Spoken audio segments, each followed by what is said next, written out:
Hello ಎಲ್ರಿಗೂ ನಮಸ್ಕಾರ. ನಾನು ಪ್ರೀತಿಯ ರೂಪಿಕಾ ಮಾತಾಡ್ತಾ ಇದ್ದೀನಿ. ಏನು ರೂಪಿಕಾ ಇಷ್ಟು ದಿನ ಸಿನಿಮಾದಲ್ಲಿ ಕಾಣಿಸ್ಕೋತಾ ಇದ್ರು, ಸೀರಿಯಲಲ್ಲಿ ಕಾಣಿಸ್ಕೋತಾ ಇದ್ರು. ಸಡನ್ ಆಗಿ ಗ್ಯಾರಂಟಿ ನ್ಯೂಸ್ ರಿಪೋರ್ಟರ್ ಆಗಿ ಏನಾದರೂ ಕೆಲಸಕ್ಕೆ ಸೇರ್ಕೊಂಡ್ರ ಅಂತ ಶಾಕ್ ಆಗ್ತಿರ್ಲೇಬೇಕಲ್ವಾ? ಹೌದು, ಅಷ್ಟೊಂದು ವಿಶೇಷವಾದಂತಹ ದಿನ ನನ್ನ ಜೀವನದಲ್ಲೂ ಇವತ್ತು ಬಂದಿದೆ ಅಂತ ಹೇಳಿದ್ರೆ ತಪ್ಪಾಗಲ್ಲ. ನಿಮ್ಮೆಲ್ಲರ ಪ್ರೀತಿಯ ಡೈನಾಮಿಕ್ ಪರ್ಸನಾಲಿಟಿ ಅಂತಾನೆ ಹೇಳ್ಬೋದು. ಇವ್ರ ಬಗ್ಗೆ ಏನೇನೆಲ್ಲ ವರ್ಣನೆ ಮಾಡ್ಬೋದು ಅಂತ ಹೇಳಿದ್ರೆ, ಇವರು ನಿಮ್ಮೆಲ್ಲ ಪ್ರೀತಿಯ ವಿರೋಧ ಪಕ್ಷದ ನಾಯಕರು, ಹಾಗೆ ಮಾಜಿ DCM ಸದಾ ಹಸನ್ಮುಖಿ, one of the most eligible politician ಅಂತ ಹೇಳಿದ್ರೆ ತಪ್ಪಾಗಲ್ಲ. ಇವ್ರ ಮುಖ ನೋಡಿದ್ರೆ ಎಷ್ಟೇ ಟೆನ್ಷನ್ ಇದ್ರೂ ನಮಗೆ ರಿಲ್ಯಾಕ್ಸ್ ಆಗೋದಂತೂ ಖಂಡಿತವಾಗ್ಲೂ ಗ್ಯಾರಂಟಿ. ಹೌದು, ಇವ್ರು ಪೊಲಿಟಿಕಲ್ ಇದ್ರೂ ಕೂಡ ಎಲ್ಲ ಪಕ್ಷದವ್ರಿಗೂ ತುಂಬಾ ಆತ್ಮೀಯರಾಗಿ ಕೂಡ ಇದ್ದಾರೆ. ಕಾಸ್ ಬಾತ್ ಅಲ್ಲಿ ಇವತ್ತು ನಮ್ಮ ಜೊತೆ ಆರ್ ಅಶೋಕ್ ಸರ್ ಇದ್ದಾರೆ. ಸರ್, ಕಾರ್ಯಕ್ರಮಕ್ಕೆ ಪ್ರೀತಿಯ ಸ್ವಾಗತ. ಮೊದಲನೇದಾಗಿ ಈ ಒಂದು ಸಂದರ್ಶನಕ್ಕೆ ಒಪ್ಕೊಂಡಿದ್ದಕ್ಕೆ ಥ್ಯಾಂಕ್ ಯು ಅಂತ ಹೇಳ್ತಾ ಇದ್ದೀನಿ. ಆ್ಯಂಡ್ ನನಗೂ ಒಂದು ಒಳ್ಳೆ ಆಪರ್ಚುನಿಟಿ. ಇಷ್ಟು ದಿನ ನಾನು ಸೆಲೆಬ್ರಿಟಿಯಾಗಿ ಬೇರೆ ಇಂಟರ್ವ್ಯೂಗೆ ಹೋಗ್ತಾ ಇದ್ದೆ, ನಿಮ್ಮನ್ನು ನಾನು ಇಂಟರ್ವ್ಯೂ ಮಾಡುವಂಥ ಅದೃಷ್ಟ ಅಂತ ಹೇಳಿದ್ರೆ ತಪ್ಪಾಗಲ್ಲ ಸರ್. ಸೊ ಇದು ಯಾವುದೇ ಒಂದು ಪೊಲಿಟಿಕಲ್ ಇಂಟರ್ವ್ಯೂ ಅಲ್ಲ, ಒಂಥರ ಹಾಟ್ ಸೀಟಲ್ಲಿ ಕೂತ್ಕೊಂಡು ಮಾಡುವಂಥ ಇಂಟರ್ವ್ಯೂ ಅಲ್ಲ. ಒಂಥರ ತುಂಬ ನಾನ್ ಫಾರ್ಮಲ್ ಆಗಿ ಒಂದು ಸ್ವಲ್ಪ ಪರ್ಸ್ನಲ್ ಲೈಫ್ ಬಗ್ಗೆ ತಿಳ್ಕೊಳ್ಳೋವಂತಹ ಕುತೂಹಲ ನಮಗಿದ್ದೇ ಇರುತ್ತೆ. ಸೊ ನೀವು ರೆಡಿನಾ ಸರ್? ಗ್ಯಾರಂಟಿ ಚಾನಲ್ ಹೊಸದಾಗಿ ಪ್ರಾರಂಭ ಆಗ್ತಾ ಇದೆ. ಗ್ಯಾರಂಟಿಯ ಭರವಸೆಯೊಂದಿಗೆ ಪ್ರಾರಂಭ ಆಗ್ತಾ ಇದೆ. ಸೊ ನೀವು ಕೂಡ ಇವತ್ತು ಬಂದು ಇಲ್ಲಿ ಮೊದಲ ಬಾರಿಗೆ ಒಂದು ರಾಜಕಾರಣಿಯ ಇಂಟರ್ವ್ಯೂ ಮಾಡೋ ಇದು ಕೂಡ ಒಂದು ಹೊಸ ಗ್ಯಾರಂಟಿ. ಸೊ ಎಲ್ಲ ಹೊಸ ಗ್ಯಾರಂಟಿಗಳ ಮಧ್ಯೆ ನಾವೆಲ್ಲರೂ ಕೂಡ ಇದ್ದೀರಿ. ನಾನು ಗ್ಯಾರಂಟಿ ಚಾನಲ್ಗೆ ಧನ್ಯವಾದ ಹೇಳ್ತೀನಿ. ಮೊದಲ ಅವಕಾಶವನ್ನ, ಫಸ್ಟ್ ಅವಕಾಶ ನಾನು ಕೊಟ್ಟಿದ್ದೀರಾ. ರಾಜ್ಯದ ಜನತೆ ಪರವಾಗಿ, ನನ್ನ ಪಕ್ಷದ ಪರವಾಗಿ ಅಭಿನಂದನೆ. Thank you so much sir. ನನ್ನ ಫಸ್ಟ್ ಕ್ವಶನ್ ಅದೇ ಆಗಿತ್ತು. ಗ್ಯಾರಂಟಿ ನ್ಯೂಸ್ ಬಗ್ಗೆ ಇರುವಂತಹ ನಿಮ್ಮ ಒಂದು ಅಪೇಕ್ಷೆಗಳೇನು, ಮತ್ತು ನಿಮ್ಗಿರುವಂತಹ ಒಂದು ಭರವಸೆ, ಗ್ಯಾರಂಟಿಯಿಂದ ಏನೇನು ಎಕ್ಸ್ಪೆಕ್ಟ್ ಮಾಡ್ತೀರಾ ಸರ್ ನೀವು? ನೋಡಿ, ನಾನು ಬಹಳಷ್ಟು ಜನ ಇಲ್ಲಿ ನಾನು ನೋಡಿರುವಂಥ ಮುಖಗಳೇ ಇಲ್ಲಿ ಕಾಣಿಸ್ತಾ ಇದೆ. ಅನುಭವ ಇದೆ. ಕ್ಯಾಮ್ರಾ ಮ್ಯಾನ್ ಇರ್ಬೋದು, ಲೈಟ್ ಬಾಯ್ ಇರ್ಬೋದು, ರಿಪೋರ್ಟರ್ ಇರ್ಬೋದು, ಎಡಿಟರ್ ಇರ್ಬೋದು, ಎಲ್ಲರೂ ಕೂಡ ಒಂದಲ್ಲ ಒಂದು ಚಾನೆಲ್ಗಳಲ್ಲಿ ಕೆಲಸ ಮಾಡಿದ್ದಾರೆ. ಅನುಭವ ಇದೆ, ಹೊಸ ಹುರುಪಿದೆ. ಅನುಭವ ಮತ್ತು ಹೊಸ ಹುರುಪು, ಏನಾದರೂ ಸಾಧನೆ ಮಾಡಬೇಕು ಅನ್ನೋ ಒಂದು ಛಲದಿಂದ ಈ ಒಂದು ಹೊಸದಾಗಿ ಪ್ರಾರಂಭ ಮಾಡಿದ್ದಾರೆ. ಸೊ ನನಗನ್ಸುತ್ತೆ ಅವ್ರಿಗೆಲ್ಲರಿಗೂ ಶುಭ ಆಗಲಿ ಅಂತ ಶುಭ ಕೋರ್ತೀನಿ. Thank you sir. ನಿಮ್ಮ ಬೆಂಬಲ, ನಿಮ್ಮ ಆಶೀರ್ವಾದ ಸದಾ ಈ ಒಂದು ಚಾನಲ್ ಮೇಲೆ ಇರಲಿ ಅಂತ ಕೇಳ್ಕೊಳ್ತೀನಿ. ಸೊ ನಿಮಗೊಂದು ವಿಶೇಷ ಟೈಟಲ್ ಇದೆ ಸರ್. ಸೊ ಆ ಟೈಟಲ್ ಬಗ್ಗೆ ನಮಗೆ ತುಂಬ ಕುತೂಹಲ ಇದೆ. ನಿಮ್ಮನ್ನ ಸಾಮ್ರಾಟ್ ಅಂತ ಕರೀತಾರೆ. ಯಾಕೆ ಆ ಥರ ಕರೀತಾರೆ, ಯಾಕೆ ಆ ಹೆಸರು ಬಂತು ಅಂತ ನಮಗೆ ಹೇಳ್ಬೋದಾ? ಇದು ನನಗೆ ಒಬ್ಬ ಪತ್ರಕರ್ತ, ಇವತ್ತು ಅವ್ರು ಎಡಿಟರ್ ಆಗಿದ್ದಾರೆ. ಓಕೆ. ಅವರು ನನಗೆ ಈ ಟೈಟಲ್ ಅನ್ನ ಕೊಟ್ಟಂಥದ್ದು. ಅದಾದ್ಮೇಲೆ ನಮ್ಮ ಸ್ವಾಮೀಜಿಯವರು, ಬಾಲಗಂಗಾಧರನಾಥ ಸ್ವಾಮೀಜಿಯವರು, ನಿರ್ಮಲಾ ಅಂತ ಸ್ವಾಮೀಜಿಯವರು, ಅವರೆಲ್ಲ ಕಾರ್ಯಕ್ರಮದಲ್ಲೂ ಈ ಸಾಮ್ರಾಟ್ ಸಾಮ್ರಾಟ್ ಅಂತ ಹೇಳಿ. ಸೊ ಟೈಟಲ್ ತಾನಾಗೆ ತಾನು ಬಂದಿರೋವಂಥದ್ದು, ನಾನೇನು ಇಟ್ಕೊಂಡಿಲ್ಲ. ಮತ್ತೆ ಆ ರೀತಿಯಾದಂಥ ಒಂದು ಹಿರಿಮೆ ಬೇಕು, ಗರಿಮೆ ಬೇಕು ಅನ್ನೋ ಒಂದು ಮಾನಸಿಕ ಸ್ಥಿತಿಯಲ್ಲೂ ಈ ಅಶೋಕ ಇಲ್ಲ. ಸೊ ನಾನೊಬ್ಬ ಸಾಮಾನ್ಯ ಕಾರ್ಯಕರ್ತ, ಕರ್ನಾಟಕದ ಒಬ್ಬ ಅಚ್ಚ ಕನ್ನಡಿಗ, ಅದರಲ್ಲೂ ಬೆಂಗಳೂರಿನ ವಾಸಿ ನಾನು. ಸೊ ನ್ಯಾಚುರಲ್ ಆಗಿ ನನಗೆ ಈ ಒಂದು ಸಾಮ್ರಾಟ್ ಏನು ಕೊಟ್ಟಿದ್ದಾರೆ ಅದು ಬೇರೆಯವರು ಹೇಳಿದ್ದಾರೆ. ಆದರೆ ನಾನು ಇವತ್ತಿಗೂ ಕೂಡ ಒಬ್ಬ ಕಾಮನ್ ಮ್ಯಾನ್ ಆಗಿ ಜನರ ಸಮಸ್ಯೆಗೆ ಸ್ಪಂದನೆ ಮಾಡುವಂಥದ್ದು, ಯಾರಾದರೂ ಕಷ್ಟ ಅಂತ ಹೇಳಿದಾಗ ಅವರಿಗೆ ಮಿಡಿಯುವಂಥ ಒಂದು ಭಾವನೆಯನ್ನು ಬೆಳೆಸ್ಕೊಳ್ಳುವಂಥದ್ದು ನನಗೆ ಮೊದಲ ಆದ್ಯತೆ. ಆದ್ದರಿಂದ ನಾನು ಇದನ್ನು ಇಷ್ಟಪಡ್ತೀನಿ. ಸಾಮಾನ್ಯ ಒಬ್ಬ ನಾಗರಿಕರಾಗಿ ಕರ್ನಾಟಕದ ಕನ್ನಡಿಗರ ಧ್ವನಿಯಾಗಿರಬೇಕು ಅನ್ನೋ ಒಂದು ಭರವಸೆ ನನಗಿದೆ. ನಮಸ್ತೆ ಸದಾ ವತ್ಸಲೆ ಮಾತೃಭೂಮೆ ತ್ವಯಾ ಹಿಂದೂ ಭೂಮೆ ಸುಖಂ ವರ್ಧಿತೋಹಂ ಮಹಾಮಂಗಲೇ ಪುಣ್ಯಭೂಮೆ ತ್ವದರ್ತೆ ಅತತ್ವೇಶಕಾಯೋ ನಮಸ್ತೆ ನಮಸ್ತೆ.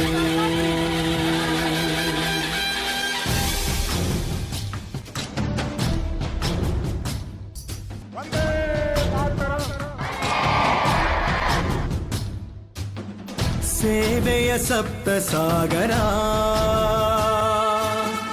ನಲ್ಮೆಯ ಪ್ರೀತಿಯ ಶಿಖರ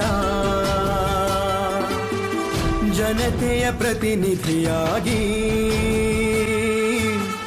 ದುಡಿಯುವ ಕಾಯಕ ಯೋಗಿ ಹಿಡಿದ ಕಾರ್ಯವ ಬಿಡದಂತ ವೈಖರಿ ಮನದಂಗಳ ಶುದ್ಧ ನಗುಮುಖದ ಐಸಿರಿ ಜನಬಲವ ಗೆದ್ದ ಕಮಲ ಕೇಸರಿ ಶೋಕಗಳನ್ನು ತೊಳೆವ ಶೋಕ ಇವರನ್ನು ಪಡೆದ ನಾವು ಸಾರ್ಥಕ ಶೋಕಗಳನ್ನು ತೊಳೆವ ಶೋಕ ಇವರನ್ನು ಪಡೆದ ನಾವು ಸಾರ್ಥಕ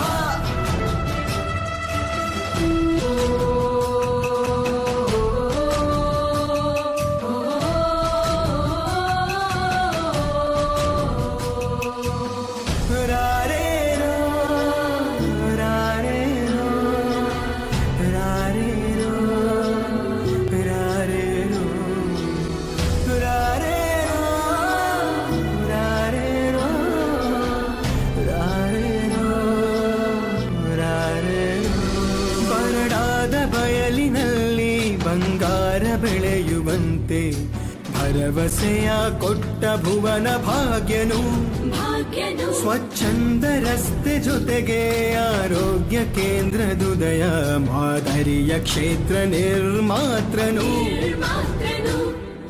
ಹಿರಿಯ ಜನತೆಗೆಲ್ದು ತಲೆಬಾಗುವಂತ ದೂತ ಯುವ ಜನತೆಗಿವರೆ ರಾಯಭಾರಿಯೋ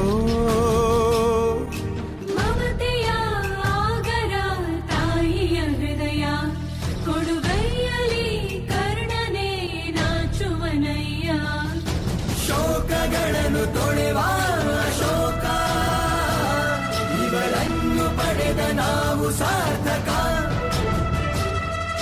ಶೋಕಗಳನ್ನು ತೊಳೆವ ಶೋಕ ಇವರನ್ನು ಪಡೆದ ನಾವು ಸಾರ್ಥಕ ಶೋಕಗಳನ್ನು ತೊಳೆವ ಶೋಕ ಇವರನ್ನು ಪಡೆದ ನಾವು ಸಾರ್ಥಕ ಶೋಕಗಳನ್ನು ತೊಳೆವ ಶೋಕ ಇವರನ್ನು ಪಡೆದ ನಾವು ಸಾರ್ಥಕ ಭಾರತ್ ಮಾತಾ ಕಿ ಭಾರತ್ ಮಾತಾ ಕಿ ಸರ್, ಈ ಮಾತು ಖಂಡಿತವಾಗ್ಲೂ ಎಲ್ಲರೂ ಒಪ್ಪಲೇಬೇಕು. ಯಾಕಂತ ಹೇಳಿದ್ರೆ ಒಂದು ಮಾತಿದೆ, ತುಂಬಿದ ಕೊಡ ತುಳುಕಲ್ಲ ಅಂತ ಹೇಳಿ. ನಿಮ್ಗೆ ಎಷ್ಟೊಂದು ಜ್ಞಾನ ಭಂಡಾರ ಇದೆ ಮತ್ತು ಎಲ್ಲ ಒಂದು ವಿಚಾರಗಳ ಬಗ್ಗೆ ತಿಳ್ಕೊಂಡಿರ್ತೀರ. ಆದರೆ ಈಗ ಒಂದು ಮಾತಿರುತ್ತೆ, ಕಾಮನ್ ಮೆನ್ಸ್ಗೆ ಮತ್ತು ಒಂದು ಎಲ್ಲ ನಮ್ಮಂತಹ ಒಂದು ವೋಟರ್ಸ್ಗೆ ಒಂದು ಯಾವಾಗಲೂ ಇರುತ್ತೆ, ಇವರು ಎಲೆಕ್ಷನ್ ಟೈಮಲ್ಲಿ ಮಾತ್ರ ಮನೆ ಹತ್ತಿರ ಬರ್ತಾರೆ, ಅದಾದ್ಮೇಲೆ ನಮಗೆ ತಿರುಗೂ ನೋಡಲ್ಲ, ನಮ್ಮ ಸಮಸ್ಯೆ ಕೇಳಲ್ಲ ಅಂತ. ಆದರೆ ಆರ್ ಅಶೋಕ್ ಸರ್ ಆ ವಿಚಾರಕ್ಕೆ ಬಂದಾಗ ತುಂಬ ತದ್ವಿರುದ್ಧ ಎಲ್ಲರ ಒಂದು ಕಷ್ಟಕ್ಕೂ ನುಡಿತಾರೆ, ಹಾಗೆ ಸ್ಪಂದಿಸ್ತಾರೆ. ಕಾಮನ್ ಮ್ಯಾನಲ್ಲಿ ಕಾಮನ್ ಆಗಿ ಅವ್ರ ಜೊತೆ ಕೂತ್ಕೊಂಡು ಕಾಫಿ ಕುಡಿತಾರೆ, ಇಡ್ಲಿ ತಿಂತಾರೆ.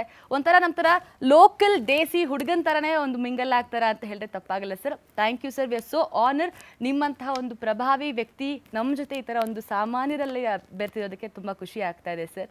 ಆ್ಯಂಡ್ ನನ್ನ ಒಂದು ನೆಕ್ಸ್ಟ್ ಕ್ವೆಶ್ಚನ್ ಏನಂತ ಹೇಳಿದ್ರೆ, ಸೋಲಿಲ್ಲದ ಸರದಾರ ಅಂತಾನೆ ನೀವು ಕರೆಸ್ಕೊಳ್ತಾನೆ ಇದ್ದೀರಾ, ಒಂದು ಕಾನ್ಸ್ಟೆಂಟ್ ಆಗಿ ಗೆಲ್ಕೊಂಡು ಬರ್ತಾನೆ ಇದ್ದೀರಾ. ಇದರ ಸೀಕ್ರೆಟ್ ಏನು ಸರ್? ನಿಮ್ಮ ಒಂದು ನುಡಿ ಏನು? ನಿಮ್ಮನ್ನ ಜನ ಅಷ್ಟು ಪ್ರೀತಿ ಮಾಡ್ತಾ ಇದ್ದಾರೆ, ಕಂಟಿನ್ಯೂಸ್ ಆಗಿ ಗೆಲ್ಕೊಂಡು ಬರ್ತಾ ಇದ್ದೀರಾ?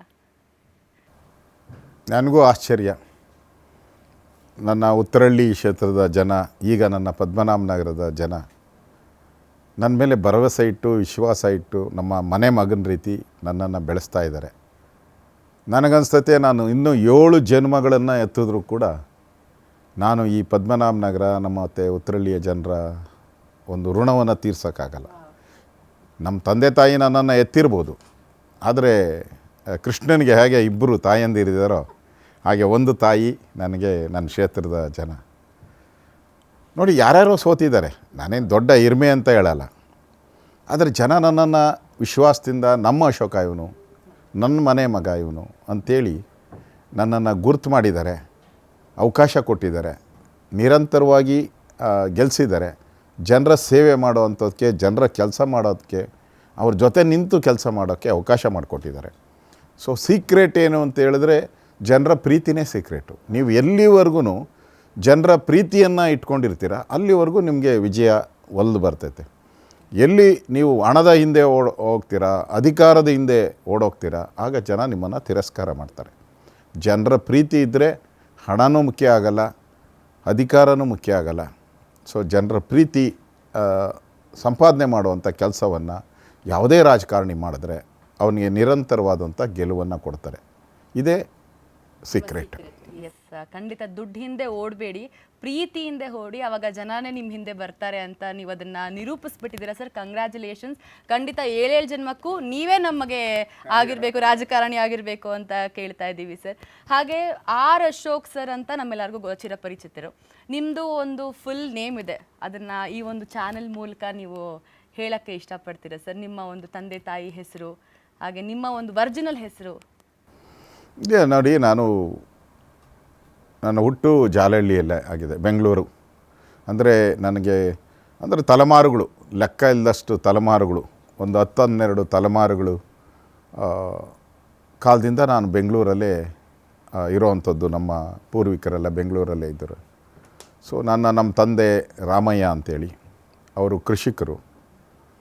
ಮತ್ತು ನಮ್ಮದು ಸುಮಾರು 60ಕ್ಕೂ ಹೆಚ್ಚು ಎಕರೆ ಜಮೀನು ಬೆಂಗಳೂರಲ್ಲಿತ್ತು ನಮ್ಮದು, ನಮ್ಮ ತಾತನ ಹೆಸರಲ್ಲಿ. HMT ಪ್ರಾರಂಭ ಆದಾಗ ನಮ್ಮ ಜಮೀನೆಲ್ಲ ಅಕ್ವೈರ್ ಮಾಡಿ ಜಮೀನೆಲ್ಲ ಹೊರಟೋಗ್ತೇವೆ ನಮ್ಮದು. ಅದಾದಮೇಲೆ ನಮ್ಮ ತಂದೆಯವ್ರಿಗೆ HMTಯಲ್ಲಿ ಕೆಲಸ ಸಿಕ್ತು, ನ್ಯಾಚುರಲಾಗಿ ಕೊಟ್ಟರು. ಸೊ ಸ್ವಲ್ಪ ಅಳದುಳಿದ ಜಮೀನು ಯಶವಂತಪುರದಲ್ಲಿ ಉಳಿದಿತ್ತು ನಮಗೆ.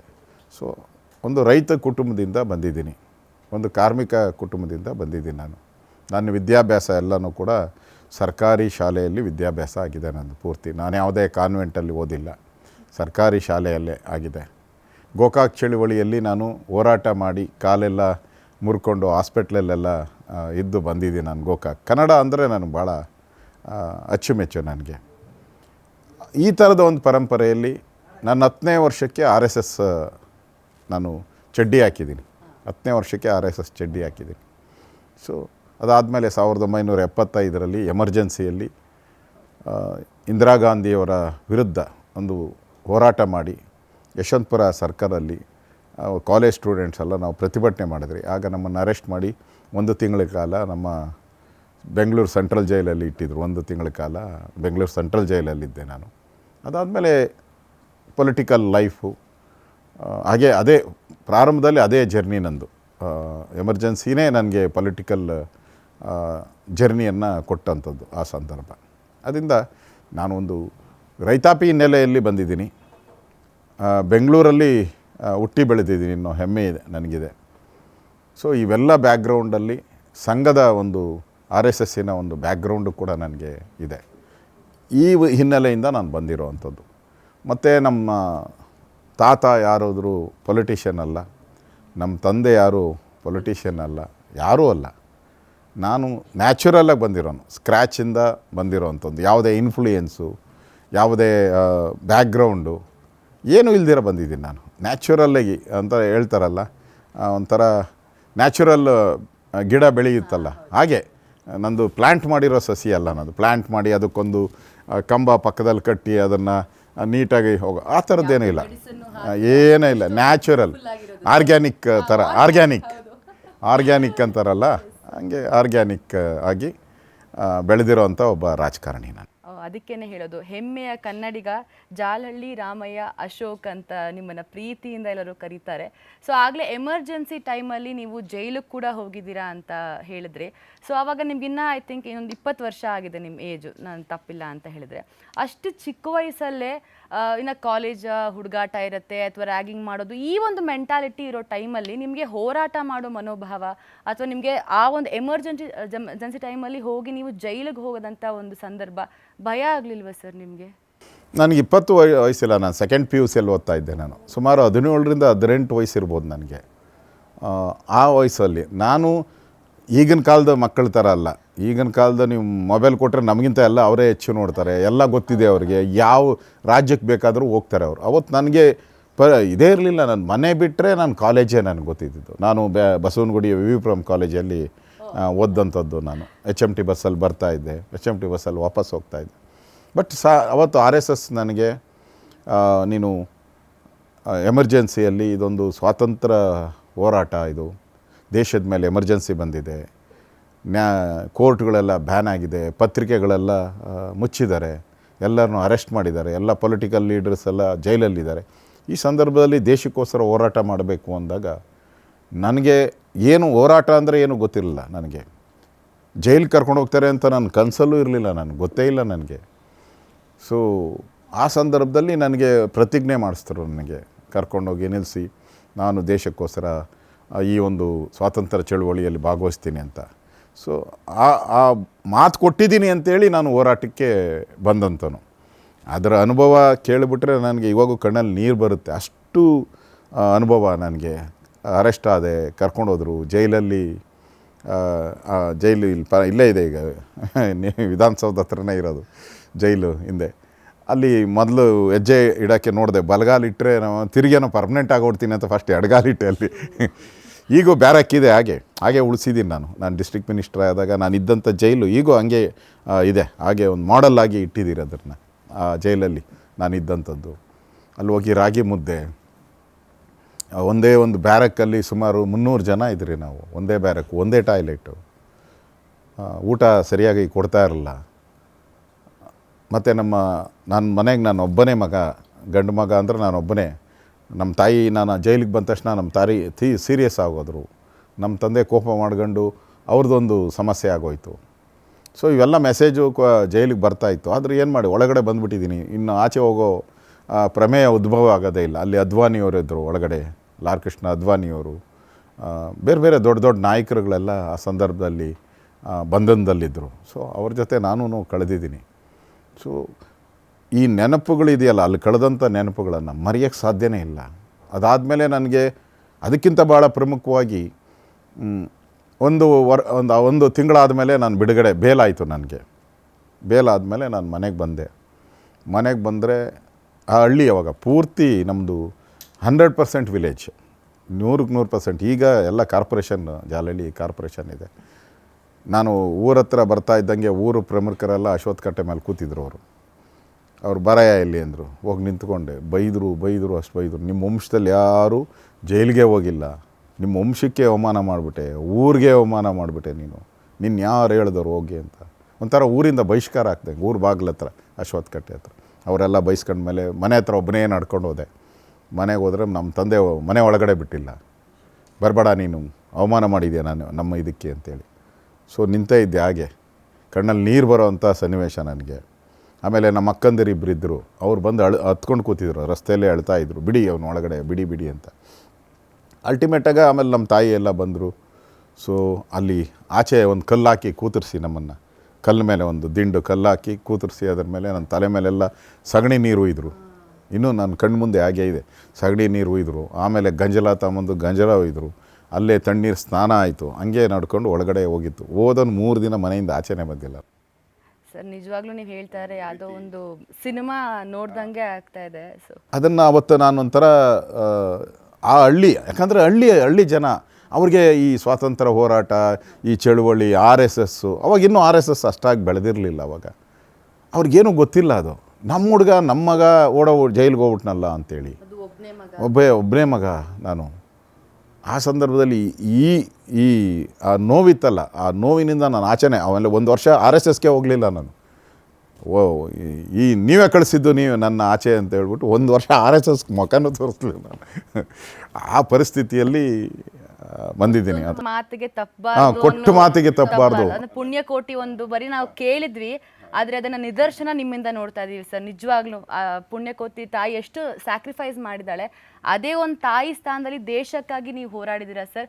ಗ್ಯಾರಂಟಿ ನ್ಯೂಸಿಂದ ನಿಜವಾಗ್ಲೂ ಧನ್ಯವಾದ ಹೇಳೋಕ್ಕೆ ಇಷ್ಟಪಡ್ತಾ ಇದ್ದೀವಿ sir. Thank you so very much. ನಮ್ಮ ದೇಶಕ್ಕೆ ಇಷ್ಟೊಂದೆಲ್ಲ ಹೋರಾಡಿದ್ದೀರಾ. ಬಿಕಾಸ್ ಅವತ್ತು ಎಲ್ಲ ಬ್ಯಾನ್ ಆಗೋಗ್ಬಿಟ್ಟಿತ್ತು, ಮಾಧ್ಯಮನೇ ಇರಲಿಲ್ಲ, ಪ್ರಿಂಟ್ ಮೀಡಿಯಾ ಎಲ್ಲ ಬ್ಯಾನ್, ಎಲ್ಲರಿಗೂ ಜೈಲು, ನ್ಯಾಯಾಧೀಶರಿಗೆಲ್ಲ ಜೈಲು. ಅಟಲ್ ಬಿಹಾರಿ ವಾಜಪೇಯಿ ಅಂಥವ್ರಿಗೆ ಜೈಲು ಹಾಕಿದ್ರು, ಜಾರ್ಜ್ ಫರ್ನಾಂಡಿಸ್. ಅಂಥ ಸಂದರ್ಭದಲ್ಲಿ ಇದೊಂದು ಹೋರಾಟ ಅಂತೇಳಿ ಹೋರಾಟಕ್ಕೆ ನಿಂತಂಥದ್ದು ನನ್ನ ಕಣ್ಮುಂದೆ ಇವತ್ತು ಹಾಗೇ ಇದೆ.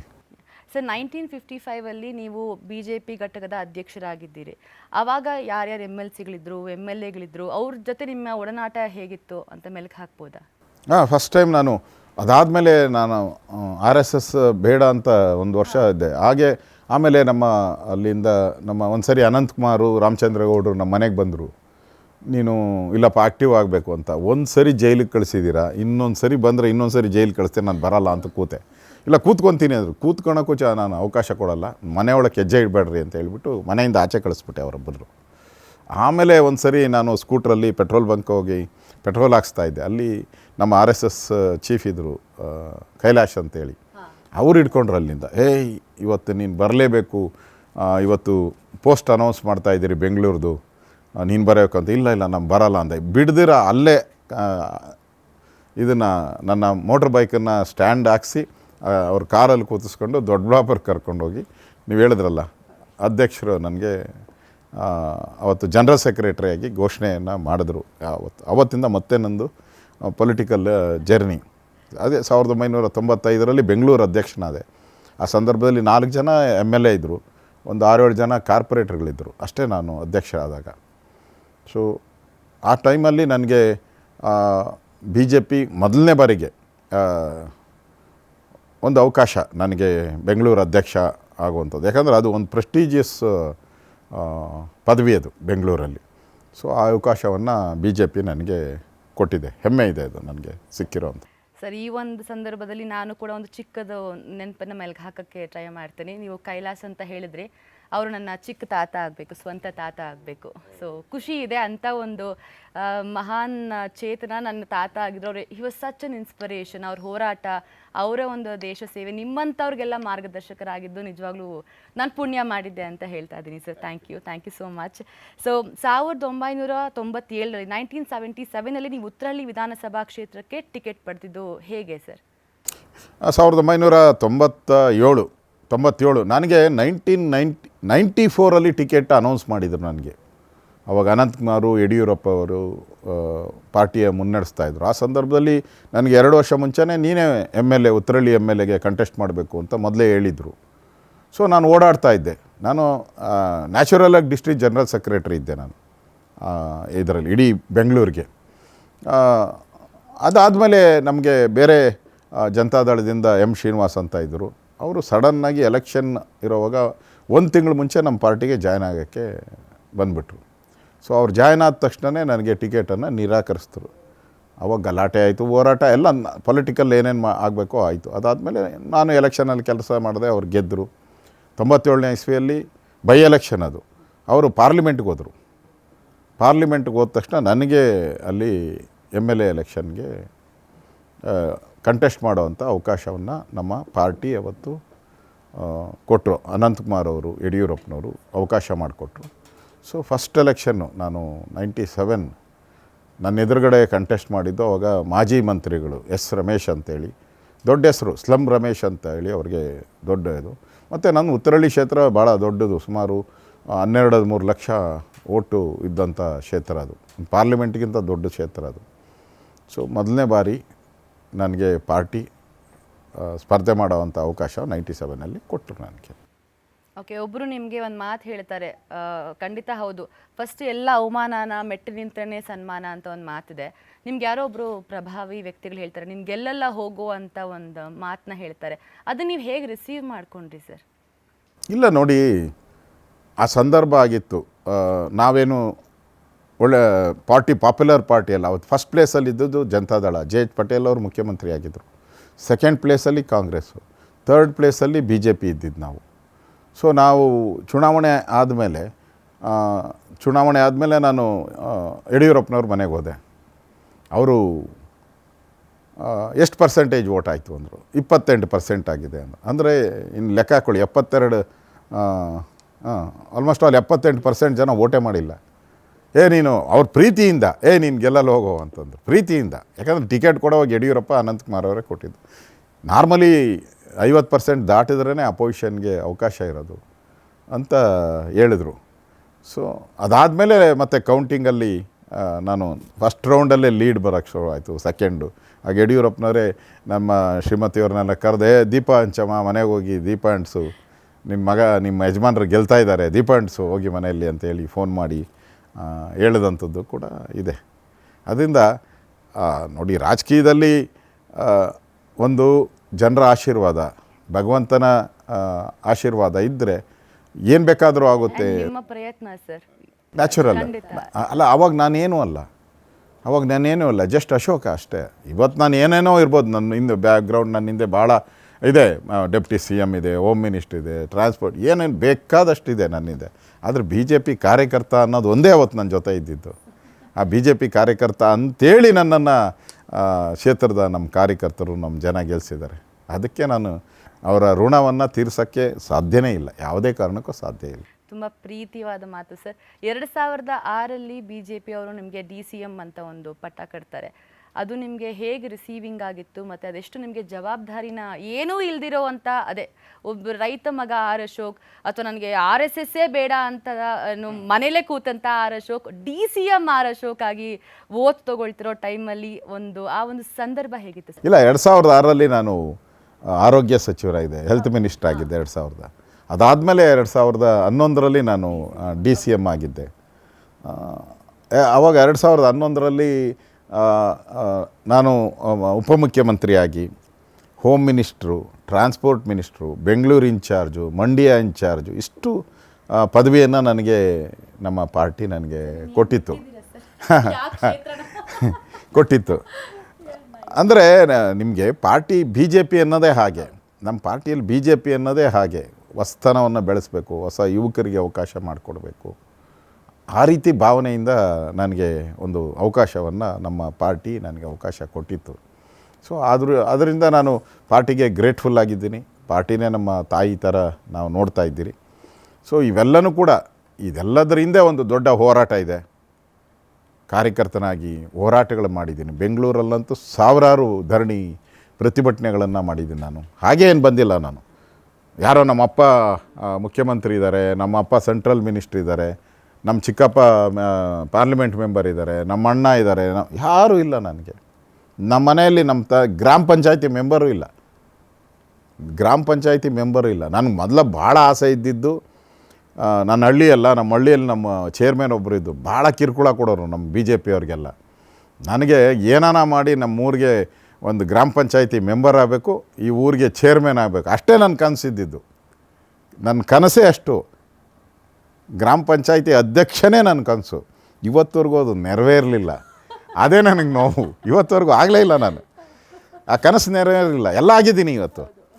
ಅವತ್ತು ನನಗೆ ಛಲ ಇದ್ದಿದ್ದು, ನನಗೆ ನಮ್ಮೂರಿನ ಗ್ರಾಮ ಪಂಚಾಯತಿ ಅಧ್ಯಕ್ಷ ಆಗಬೇಕು ಅನ್ನೋದೇ ನನ್ನ ಫಸ್ಟ್ ಒಂದು ಆ್ಯಂಬಿಷನ್ ಅಂತಾರಲ್ಲ, ಒಬ್ಬ ಮನುಷ್ಯನಿಗೆ ಒಂದು ಆ್ಯಂಬಿಷನ್ ಇರ್ತೈತಲ್ಲ, ಡ್ರೀಮ್ ಅದು ನನಗೆ ಇದು.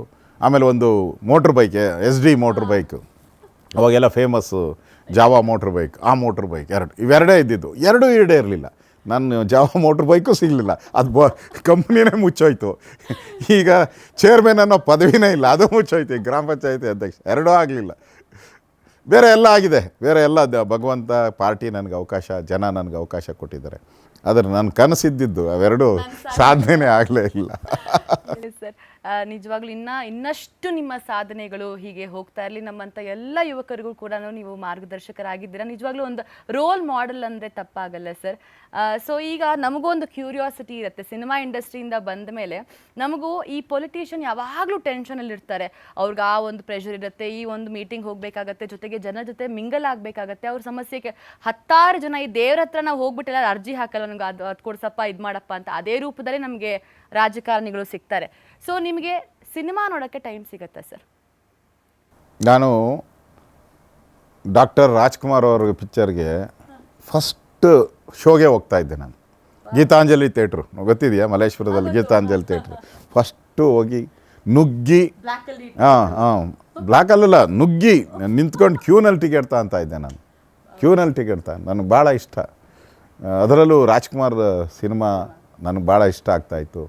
ವಿಷ್ಣುವರ್ಧನ್ ಅವ್ರದ್ದು ನಾಗರಾವು ನನ್ನ ಫೇವರೆಟ್ ಸಿನಿಮಾ, ವಿಷ್ಣುವರ್ಧನ್ ನಾಗರಾವು. ಸೊ ನನಗೆ ಒಂದು ಸರಿ ರಾಜ್ಕುಮಾರ್ ಅವರು ನಮ್ಮ ಮನೆ ಹತ್ರ ಬಂದಿದ್ದರು. ನನ್ನ ಪಕ್ಕದ ಮನೆಯಲ್ಲೇ ಜಾಲಹಳ್ಳಿ ಪಕ್ಕದ ಮನೆಯಲ್ಲೇ ವಿ ಸೋಮಶೇಖರ್ ಅಂತ ಇದ್ದರು. ಅವರು ತ್ರಿಮೂರ್ತಿ ಫಿಲಮ್ ಎಲ್ಲ ದೊಡ್ಡ ಪ್ರೊಡ್ಯೂಸರು ಮತ್ತು ಡೈರೆಕ್ಟರ್ ಅವರು. ಸೊ ಅವರು ನಮ್ಮ ಮನೆಗೆ ಬಂದಿದ್ದರು. ಆಗ ನಾನು ಹೋದೆ ಅವ್ರ ಮನೆಗೆ. ರಾಜ್ಕುಮಾರ್ ಎಷ್ಟು ವಿನಯ ಅಂತ ಹೇಳಿದ್ರೆ ಆ ಥರದ ಮನುಷ್ಯನ ನೋಡೋಕ್ಕೆ ಸಾಧ್ಯನೇ ಇಲ್ಲ. ಬಾಗಿಲಿಗೆ ಬಂದುಬಿಟ್ರು ರಾಜ್ಕುಮಾರ್ ಅವರು. ಬನ್ನಿ ಬನ್ನಿ ಬನ್ನಿ, ನೀವೇ ಅಂತ ಈ ಸೈಟ್ ಕೊಟ್ಟಿದ್ದು, ಎಂಥ ಪುಣ್ಯಾತ್ಮರು ಅಂತ. ನಾನು ದುಡ್ಡು ತೊಗೊಂಡು ಕೊಟ್ಟಿದ್ದೆ ಸೈಟ್ ಅವರಿಗೆ, ಪುಣ್ಯಾತ್ಮರು ಅಂತ ಹೇಳಿದ್ರು. ಆಮೇಲೆ ಮನೆಗೆ ಹೋಗಿ ಒಂದು ಸರಿ ನಾನು ಒಂದು ಥಿಯೇಟ್ರ್ ಉದ್ಘಾಟನೆ ಇತ್ತು. ರಾಜ್ಕುಮಾರ್ ಅವರು ಅಷ್ಟರಲ್ಲಿ ತೀರೋಗಿದ್ದರು. ನಾನು ನಮ್ಮ ಪದ್ಮನಾಭ ನಗರದಲ್ಲಿ ಶ್ರೀನಿವಾಸ ಥಿಯೇಟ್ರ್ ಅಂತ ಉದ್ಘಾಟನೆ ಇತ್ತು. ಪಾರ್ವತಮ್ಮ ರಾಜ್ಕುಮಾರ್ ಅವರು ಇದಕ್ಕೆ ಉದ್ಘಾಟನೆಗೆ ಬಂದಿದ್ದರು.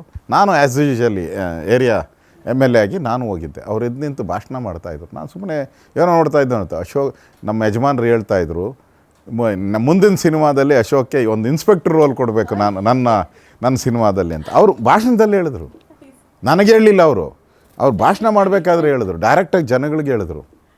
ಅಂದರೆ ಎಂಥ ರಾಜ್ಕುಮಾರ್ ಅಂದರೆ ಹೇಗೆ ಗುರುತು ಮಾಡ್ತಾರೆ ಪ್ರತಿಯೊಬ್ಬರನ್ನು. ನೋಡಿದ ತಕ್ಷಣ ಇವನ ಕೈಲಿ ಏನೋ ಮಾಡಿಸ್ಬೋದು ಅನ್ನೋ ಒಂದು ದಟ್ ಈಸ್ ರಾಜ್ಕುಮಾರ್. ಅದಕ್ಕೆ ಜನ ಇಷ್ಟಪಡೋವಂಥದ್ದು. ಅಭಿಮಾನಿಗಳನ್ನೇ ದೇವರು ಅಂತ. ಅವರ ವಿನಯನ ನಾವು ಸಾಧ್ಯನೇ ಇವತ್ತಿರೋ ಯಾವ ಆ್ಯಕ್ಟ್ರುಗಳನ್ನ ನಾನು ನೋಡ್ತಾ ಇದ್ದೀರಿ, ಸ್ವಲ್ಪ ಮೇಲೆ ಬಂದರೆ ಅವ್ರನ್ನ ಹಿಡಿಯೋಕ್ಕೆ ಆಗಲ್ಲ. ರಾಜ್ಕುಮಾರ್ ದೇವ್ರ ಥರ ನೋಡಿದವರು ಅವರು.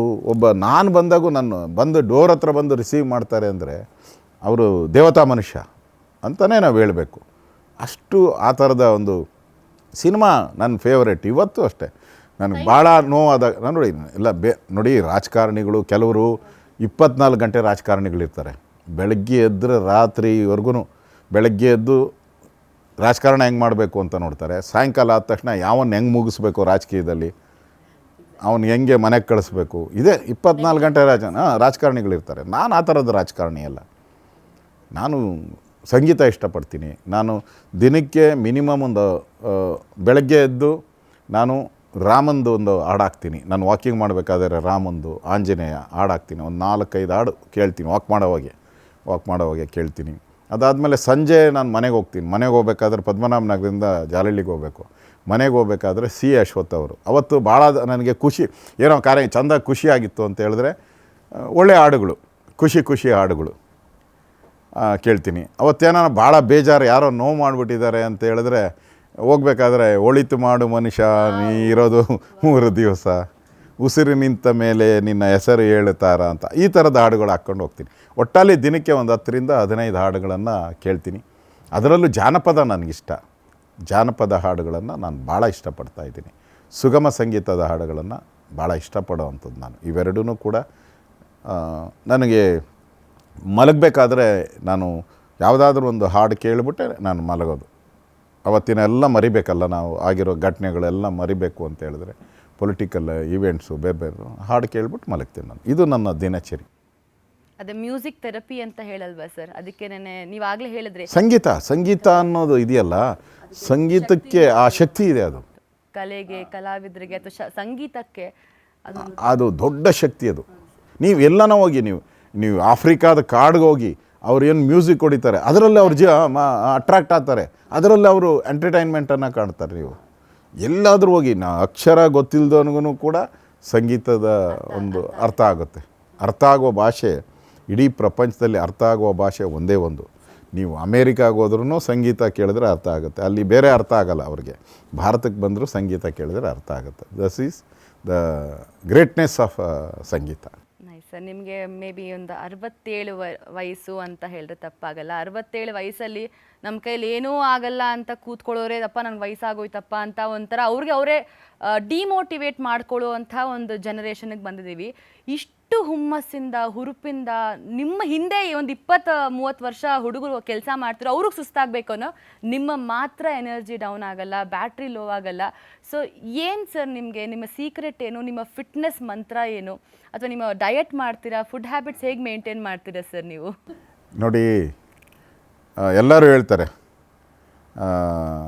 ಬರೋವಾಗ ಖಾಲಿ ಕೈಯಲ್ಲಿ ಬಂದೆ ಅಂತ. ಎಲ್ಲರೂ ನೀವು ನೋಡಿ, ಎಲ್ಲರೂ ಡೈಲಾಗ್ ಕೊಡೋದು, ನೀವು ಬರಬೇಕಾದ್ರೆ ಖಾಲಿ ಕೈಯಲ್ಲಿ ಬಂದ್ರಿ ಅಂತ ಹೇಳ್ತಾರೆ. ಬರೋವಾಗ ಖಾಲಿ ಕೈಯಲ್ಲಿ ಬರಲ್ಲ, ಬರಬೇಕಾದ್ರೆ ಪುಣ್ಯನ ತಗೊಂಡು ಬರ್ತೀರ, ಹೋಗ್ಬೇಕಾದ್ರೆ ಕರ್ಮದ ಜೊತೆ ಹೋಗ್ತೀರಾ ನೀವು. ಇವೆರಡರ ಮಧ್ಯೆ ಇದೆಯಲ್ಲ, ಆ ಪುಣ್ಯ ಮತ್ತು ಕರ್ಮ, ಅದ್ರ ಮಧ್ಯೆ ನೀವು ಏನು ಒಳ್ಳೆಯದು ಮಾಡ್ತೀರೋ ಅದು ಮಾತ್ರ ಉಳಿಯೋದು. ನೀವು ಕರ್ಮ ತಗೊಂಡು ಹೋಗಬಾರ್ದು ಅಂದರೆ ಒಂದಷ್ಟು 4 ಒಳ್ಳೆಯ ಕೆಲಸನೂ ಕೂಡ ಮಾಡಬೇಕಾಗ್ತದೆ. ಆ ಒಳ್ಳೆಯ ಕೆಲಸ ಮಾಡೋವಂಥದ್ದು ನೋಡಿ, ನಾವು ಕೆಟ್ಟದ್ದನ್ನು ಬಯಸಬಾರ್ದು ಯಾರಿಗೂ. ನಮ್ಮ ಕೈಲಿ ಕೊಡೋಕ್ಕೆ ಸಾಧ್ಯ ಇಲ್ಲ, ಕೆಟ್ಟದ್ದು ಬಯಸಬಾರ್ದು, ಒಳ್ಳೆಯದನ್ನು ಬಯಸಬೇಕು. ಆಗ ನಿಮಗೆ ಎಲ್ಲ ಜೀವನದಲ್ಲಿ ಏನೇನು ಬೇಕೋ ಎಲ್ಲ ಸಿಗುತ್ತೆ ನಿಮಗೆ. ಮತ್ತು ನೀವು ಆರೋಗ್ಯದ ವಿಚಾರನೂ ಕೂಡ ಹೇಳಿದಿರಿ. ನಾನು ಸ್ಪೋರ್ಟ್ಸ್ಮ್ಯಾನ್, ನಾನು ಕಬಡ್ಡಿ ಪ್ಲೇಯರ್, 20 ವರ್ಷ ಕಬಡ್ಡಿ ಆಡಿದ್ದೀನಿ. ನಾನು 18ನೇ ವರ್ಷಕ್ಕೆ ನಾನು ಮಧ್ಯಪ್ರದೇಶದ ಕಬಡ್ಡಿ ಆಲ್ ಇಂಡಿಯಾ ಟೂರ್ನಮೆಂಟಿಗೆ ಹೋಗ್ತಾಯಿದ್ದೆ. ನಾನು ಮಹಾರಾಷ್ಟ್ರಕ್ಕೆ ಹೋಗಿದ್ದೀನಿ, ತಮಿಳ್ನಾಡಿಗೆ ಹೋಗಿದ್ದೀನಿ, ಆಂಧ್ರಾಗೆ ಹೋಗಿದ್ದೀನಿ. ನಾನು 2 ಬಾರಿ ಬೆಂಗಳೂರು ಯೂನಿವರ್ಸಿಟಿ ಪ್ಲೇಯರಾಗಿ ಸೆಲೆಕ್ಟ್ ಆಗಿದ್ದೆ. ನಾನು ಕಾಲೇಜ್ ಡೇಸಲ್ಲಿ ಯೂನಿವರ್ಸಿಟಿ ಪ್ಲೇಯರ್ ಆಗಿದ್ದೆ. ಅದರಿಂದ ಎಲ್ಲರೂ ನೀವು ಯಾರ್ದಾನ ಮನೆಗೆ ಹೋಗಿ ನಿಮ್ಮ ಮನೆಗೆ ಬಂದರು ಸರ್ ಶುಗರ್ಲೆಸ್ ಅಂತಾರೆ. ಅದು ಕಾಮನ್ನು, ಯಾವುದೇ ಪೊಲಿಟಿಷಿಯನು ಶುಗರ್ಲೆಸ್ ಅಂತಾರೆ. ನನಗೆ ನೋಡಿ ಯಾವುದು ಆ ಥರದ್ದು ಯಾವುದು ಶುಗರು ಇಲ್ಲ, ಬಿ ಪಿನೂ ಇಲ್ಲ. ಬಿಕಾಸ್ ಸ್ಪೋರ್ಟ್ಸ್ಮ್ಯಾನ್ ನೀವು ಒಂದು ಕ್ರೀಡೆ ಅಂದರೆ ಕ್ರೀಡೆ ನಿಮ್ಗೆ ಆ ಹೆಲ್ತನ್ನು ಕೊಡುತ್ತೆ. ಸೀಕ್ರೆಟ್ ಆಫ್ ಹೆಲ್ತ್ ಅಂತ ಹೇಳಿದೆ, ದಟ್ ಈಸ್ ದ ಸ್ಪೋರ್ಟ್ಸ್, ಕ್ರೀಡೆ. ಯಾರ್ಯಾರು ಈ ಥರ ಕ್ರೀಡೆಯಲ್ಲಿ ಒಂದು 10-15 ವರ್ಷ ಶ್ರಮ ಹಾಕಿರ್ತಾರೋ ಅವರೆಲ್ಲ ಫಿಟ್ಟಾಗಿದ್ದೇ ಇರ್ತಾರೆ, ನ್ಯಾಚುರಲ್ ಆಗಿರ್ತಾರೆ ನಾವು. ಅದರಿಂದ ಕ್ರೀಡೆಗಳಲ್ಲಿ ಯಾರ್ಯಾರು ಭಾಗವಹಿಸ್ತಾರೋ ಅವರ ಮಾನಸಿಕ ಸ್ಥಿತಿನೂ ಕೂಡ ಉತ್ತಮವಾಗಿರ್ತದೆ. ಸ್ಪೋರ್ಟ್ಸ್ಮ್ಯಾನ್ ಸ್ಪಿರಿಟ್ ಅಂತ ಹೇಳ್ತಾರೆ. ಬಿಕಾಸ್ ಅದಿದ್ರೇ ನೀವು ಒಳ್ಳೆಯತನ ನಿಮ್ಮಲ್ಲಿ ಬರೋವಂಥದ್ದು. ಯಾಕೆಂದರೆ ಭಾಳಷ್ಟು ಸರಿ ನಾವು ಸೋತೇ ಇದ್ದೀರಿ. ನಾವು ಭಾಳಷ್ಟು ಟೂರ್ನಮೆಂಟಲ್ಲಿ ಸೋಲ್ತೀರಿ, ಗೆಲ್ಲೋದು ಕೆಲವುದರಲ್ಲಿ. ಆ ಸೋಲನ್ನು ಅಕ್ಸೆಪ್ಟ್ ಮಾಡ್ಕೊಳೋ ಅಂಥದ್ದು ಒಂದು ಸರಿ ಬಂದುಬಿಟ್ರೆ ನಿಮಗೆ ನ್ಯಾಚುರಲ್ಲಾಗಿ ನಿಮಗೆ ಒಳ್ಳೆತನ ಬರೋಕ್ಕೆ ಶುರುವಾಗ್ತೈತೆ. ಅದರಿಂದ ನಾನು ಜನಗಳಿಗೆ ಹೇಳೋದಷ್ಟೇ, ನಿಮ್ಮ ಮಕ್ಕಳಿಗೆ ಸ್ಪೋರ್ಟ್ಸ್ ಅನ್ನೋದು ಕಲಿಸಿ. ಬರೀ ಓದು ಇಂಜಿನಿಯರು ಡಾಕ್ಟ್ರ್ ಅಲ್ಲ, ಬರೀ ಅದರಿಂದ ಏನು ಬರೋಲ್ಲ ನಿಮಗೆ. ನೀವು ಒಳ್ಳೆ ಇಂಜಿನಿಯರು, ಒಳ್ಳೆ ಡಾಕ್ಟ್ರು ಅಂತೇಳಿ ಎದ್ದೊಳಕ್ಕಾಗಲ್ಲ, ಕೂತ್ಕೊಳಕ್ಕಾಗಲ್ಲ, ನಿಮ್ಮ ಕೈಲಿ ಆರೋಗ್ಯ ಸರಿ ಇಲ್ಲ ಅಂದರೆ ಏನಕ್ಕೆ ಬೇಕು ನಿಮ್ಮ ಇಂಜಿನಿಯರಿಂಗ್? ಅದಕ್ಕೆ ಒಳ್ಳೆಯ ಆರೋಗ್ಯ ಸಿಗಬೇಕು. ಒಳ್ಳೆಯ ಆರೋಗ್ಯ ಸಿಗಬೇಕಾದ್ರೆ ಕ್ರೀಡೆ, ಸ್ಪೋರ್ಟ್ಸ್ ಭಾಳ ಇಂಪಾರ್ಟೆಂಟು. ಅದ್ರ ಕಡೆ ಗಮನವನ್ನು ಮಕ್ಕಳಿಗೆ ಕೊಡಿ ಅಂತ ವಿನಂತಿನೂ ಕೂಡ ನಾನು ಮಾಡ್ತಾಯಿದ್ದೆ. ಹೌದು, ಐ ಥಿಂಕ್ ಕಾಸ್ ಬಾತಲ್ಲಿ ಒಂದು ದೊಡ್ಡ ಮಾತೇ ಹೇಳಿದ್ರಿ. ಸೊ ಬರುವಾಗ ನಾವು ಪುಣ್ಯನ ತೊಗೊಂಡು ಬರ್ತೀವಿ, ಹೋಗುವಾಗ ಕರ್ಮನ ತೊಗೊಂಡು ಹೋಗ್ತೀವಿ. ಮಧ್ಯೆ ನಾವು ಜೀವನ ಮಾಡೋದೇ ಆ್ಯಕ್ಚುಯಲ್ ರಿಯಾಲಿಟಿ ಅಂತ ನಮಗೆ ಒಂದು ಹೇಳ್ಕೊಟ್ರಿ. ಆ್ಯಂಡ್ ಎಲ್ಲ ತಂದೆ ತಾಯಿರು ಬರೀ 10th ಬಂದರೆ ಬೋರ್ಡ್ ಎಕ್ಸಾಮ್ಸು, ನನ್ನ ಮಕ್ಕಳು ಓದಬೇಕು, ನನ್ನ ಮಗ ಅಂದರೆ ಕಂಪ್ಯಾರಿಸನ್ ಶುರು ಆಗಿಬಿಡತ್ತೆ. ಸೊ ಅದನ್ನು ಮಾಡದೆ ಕರಿಕ್ಯುಲರ್ ಆ್ಯಕ್ಟಿವಿಟೀಸಲ್ಲೂ ಅವ್ರಿಗೆ ಇನ್ವಾಲ್ವ್ ಮಾಡ್ಕೊಳ್ಳಿ. ಆಗ ನಿಜವಾಗ್ಲೂ ಅವರ ಆರೋಗ್ಯನೂ ಚೆನ್ನಾಗಿರುತ್ತೆ, ಮೆಂಟಲಿ ಕೂಡ ಅವರು ಸ್ಟೇಬಲ್ ಆಗಿರ್ತಾರೆ ಅಂತ ಹೇಳಿದ್ರಿ. ಸೊ ಆಗಲೇ ಅಣ್ಣವ್ರ ಬಗ್ಗೆ ನೀವು ಮಾತಾಡ್ತಾ ಇದ್ರಿ. ಅಲ್ಲ, ಅದಕ್ಕೊಂದು ಮಾತು ನನಗೆ, ನಾನು ಗೌರ್ಮೆಂಟ್ ಶಾಲೆಯಲ್ಲಿ ಓದಿದ್ದು. ನಾನೇನು ಇಂಜಿನಿಯರ್ ಆಗಿಲ್ಲ, ಡಾಕ್ಟ್ರ್ ಆಗಿಲ್ಲ. ನಾನು ಇಂಜಿನಿಯರ್ ಆಗಿಲ್ಲ, ಡಾಕ್ಟ್ರ್ ಆಗಿಲ್ಲ. ನಂದು BSc ನಾನು ಮಾಡಿರೋವಂಥದ್ದು, PCMB ನಂದು ಕಾಂಬಿನೇಷನ್ಸು. ನನ್ನ ಕೈ ಕೆಳಗಡೆ ನಾನು ಹೆಲ್ತ್ ಮಿನಿಸ್ಟರ್ ಆದಾಗ 1000 ಜನ ಡಾಕ್ಟ್ರುಗಳು ನನ್ನ ಕೈ ಕೆಳಗಡೆ ಬಂದು ನಿಂತ್ಕೊಂಡು ಕೆಲಸ ಮಾಡ್ತಾಯಿದ್ರು. ನಾನು ಟ್ರಾನ್ಸ್ಪೋರ್ಟ್ ಮಿನಿಸ್ಟರ್ ಆದಾಗ, ಹೋಮ್ ಮಿನಿಸ್ಟರ್ ಆದಾಗ IAS IPS ಅವರು ನನ್ನ ಮುಂದೆ ಕೈ ಕಟ್ಕೊಂಡು ನಿಂತ್ಕೊತಾಯಿದ್ರು. ಅದಕ್ಕೆ ಗೌರ್ಮೆಂಟ್ ಶಾಲೆನ ನೆಗ್ಲೆಕ್ಟ್ ಮಾಡಬೇಡಿ. ಗೌರ್ಮೆಂಟ್ ಶಾಲೆನ ಅಲ್ಲಿ ಪರಿಪೂರ್ಣವಾದಂಥ ವಿದ್ಯೆ ಸಿಗೋದು ಅಲ್ಲೇ.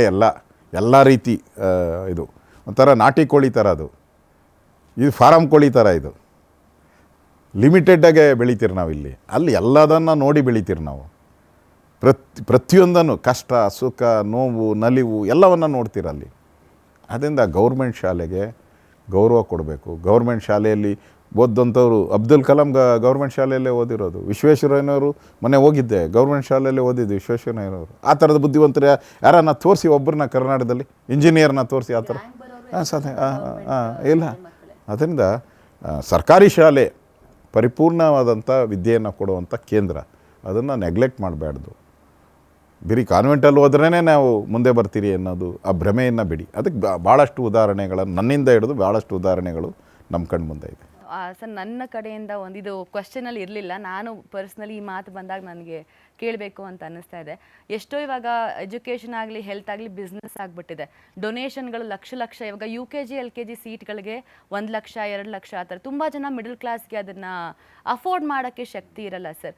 ಸೊ ಇಲ್ಲಿ ಗೌರ್ಮೆಂಟ್ ಶಾಲೆಗಳು ತುಂಬ ಇದೆ, ಬಟ್ ಅದು ಮುಚ್ಚೋಗಿರೋ ಅಂಥ ಪರಿಸ್ಥಿತಿನಲ್ಲಿದೆ. ದಯವಿಟ್ಟು ಅದನ್ನು ನಿಮ್ಮ ಕೈಯಾರೆ ಅದನ್ನು ಮುಂದೆ ನಿಂತ್ಕೊಂಡು ಅದನ್ನು ಓಪನ್ ಮಾಡುವಂತಹ ಫ್ಯಾಕಲ್ಟೀಸು ಅಥವಾ ಏನಾದರೂ ಒಂದು ಅದಕ್ಕೆ ಸಪೋರ್ಟ್ ಮಾಡಿದ್ರೆ ಎಷ್ಟೋ ಜನಕ್ಕೆ ಯೂಸ್ ಆಗುತ್ತೆ ಅಂತ ಕೇಳ್ಕೊಳ್ತೀನಿ. ನ್ಯಾಚುರಲ್ ಸರ್ಕಾರಿ ಶಾಲೆಗಳಿಗೆ ಮತ್ತು ಸರ್ಕಾರ ಬೇರೆ ಬೇರೆ ಸಂಘ ಸಂಸ್ಥೆಗಳು ನಡೆಸುವಂಥ ಶಾಲೆಗಳು, ಮಠ ಮಂದಿರಗಳು ನಡೆಸುವಂಥ ಶಾಲೆಗಳು, ಇವತ್ತೇ ಅದು ಪ್ರೈವೇಟ್ ನಡೆಸೋದು ಬೆರಳೆಂಕಿ ಅಷ್ಟೇ. ಆದರೆ ಈ ಗೌರ್ಮೆಂಟ್ ಶಾಲೆಗಳು ಮತ್ತು ಮಠ ಮಂದಿರಗಳು ನಡೆಸುವಂಥ ಶಾಲೆನೇ ಭಾಳ ಕರ್ನಾಟಕದಲ್ಲಿ ಮುಂಚೂಣಿಯಲ್ಲಿರ್ತಕ್ಕಂಥದ್ದು.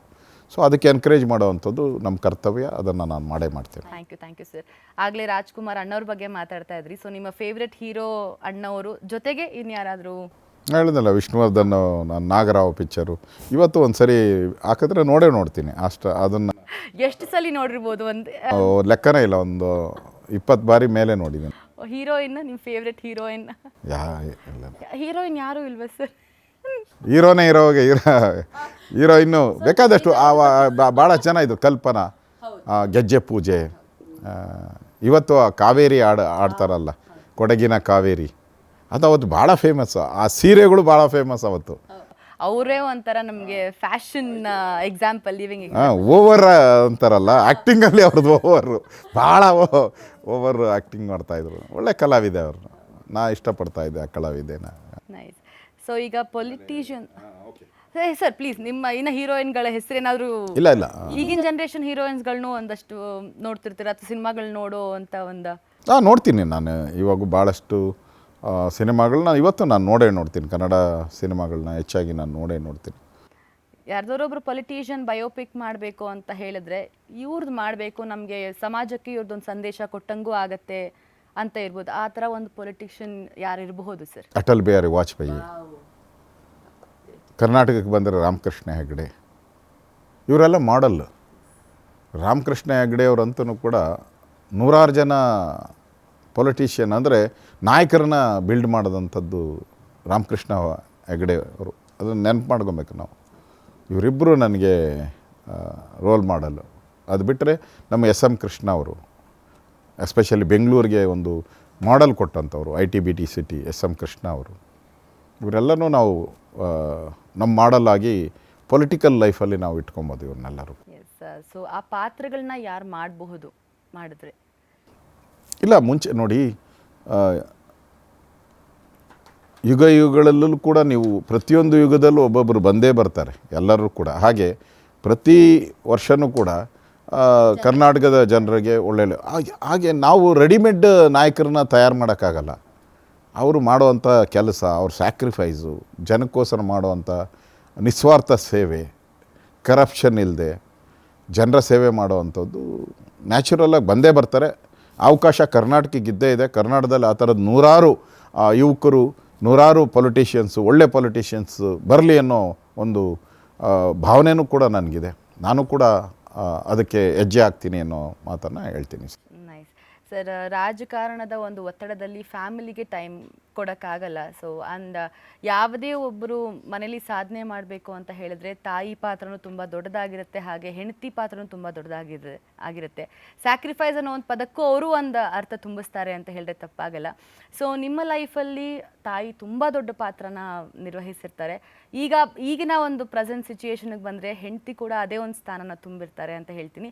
ಹೇಗೆ ಅಡ್ಜಸ್ಟ್ ಮಾಡ್ತೀರಾ ಸರ್ ಈ ಫ್ಯಾಮಿಲಿ ಟೈಮ್ ಮತ್ತು ಪರ್ಸ್ನಲ್ ಲೈಫ್? ಮತ್ತು ನಿಮ್ಮ ಹೆಂಡತಿ ಯಾವತ್ತೂ ಬೇಜಾರು ಮಾಡ್ಕೊಳ್ಳೋದಾಗಲಿ ಅಥವಾ ಅದಕ್ಕೆ ಅಡ್ಜಸ್ಟ್ ಆಗೋಗಿದ್ದಾರೆ ಸರ್?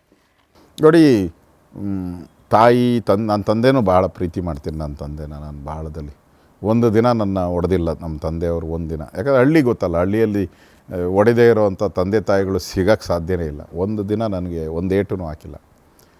ಒಂದಿನ ನಾನು ಸಂಜೆ ಲೇಟ್ ಆಯಿತು, ನಾನು 7 ಗಂಟೆಗೆ ಮನೆಗೆ ಬಂದೆ. ನಮ್ಮ ತಾಯಿ ಯಾಕೆ 7 ಗಂಟೆಗೆ ಬಂದೆ ಅಂತ ಹೇಳ್ಬಿಟ್ಟು ಒಲೆಯಲ್ಲಿ ಈ ಕಬ್ಬಣನ ಕಾಯಿಸ್ಬಿಟ್ಟು ಬರೆ ಎಳೆದಿದ್ದು ಇನ್ನೂ ನಾವು ಕಾಯ್ತಾರೆ.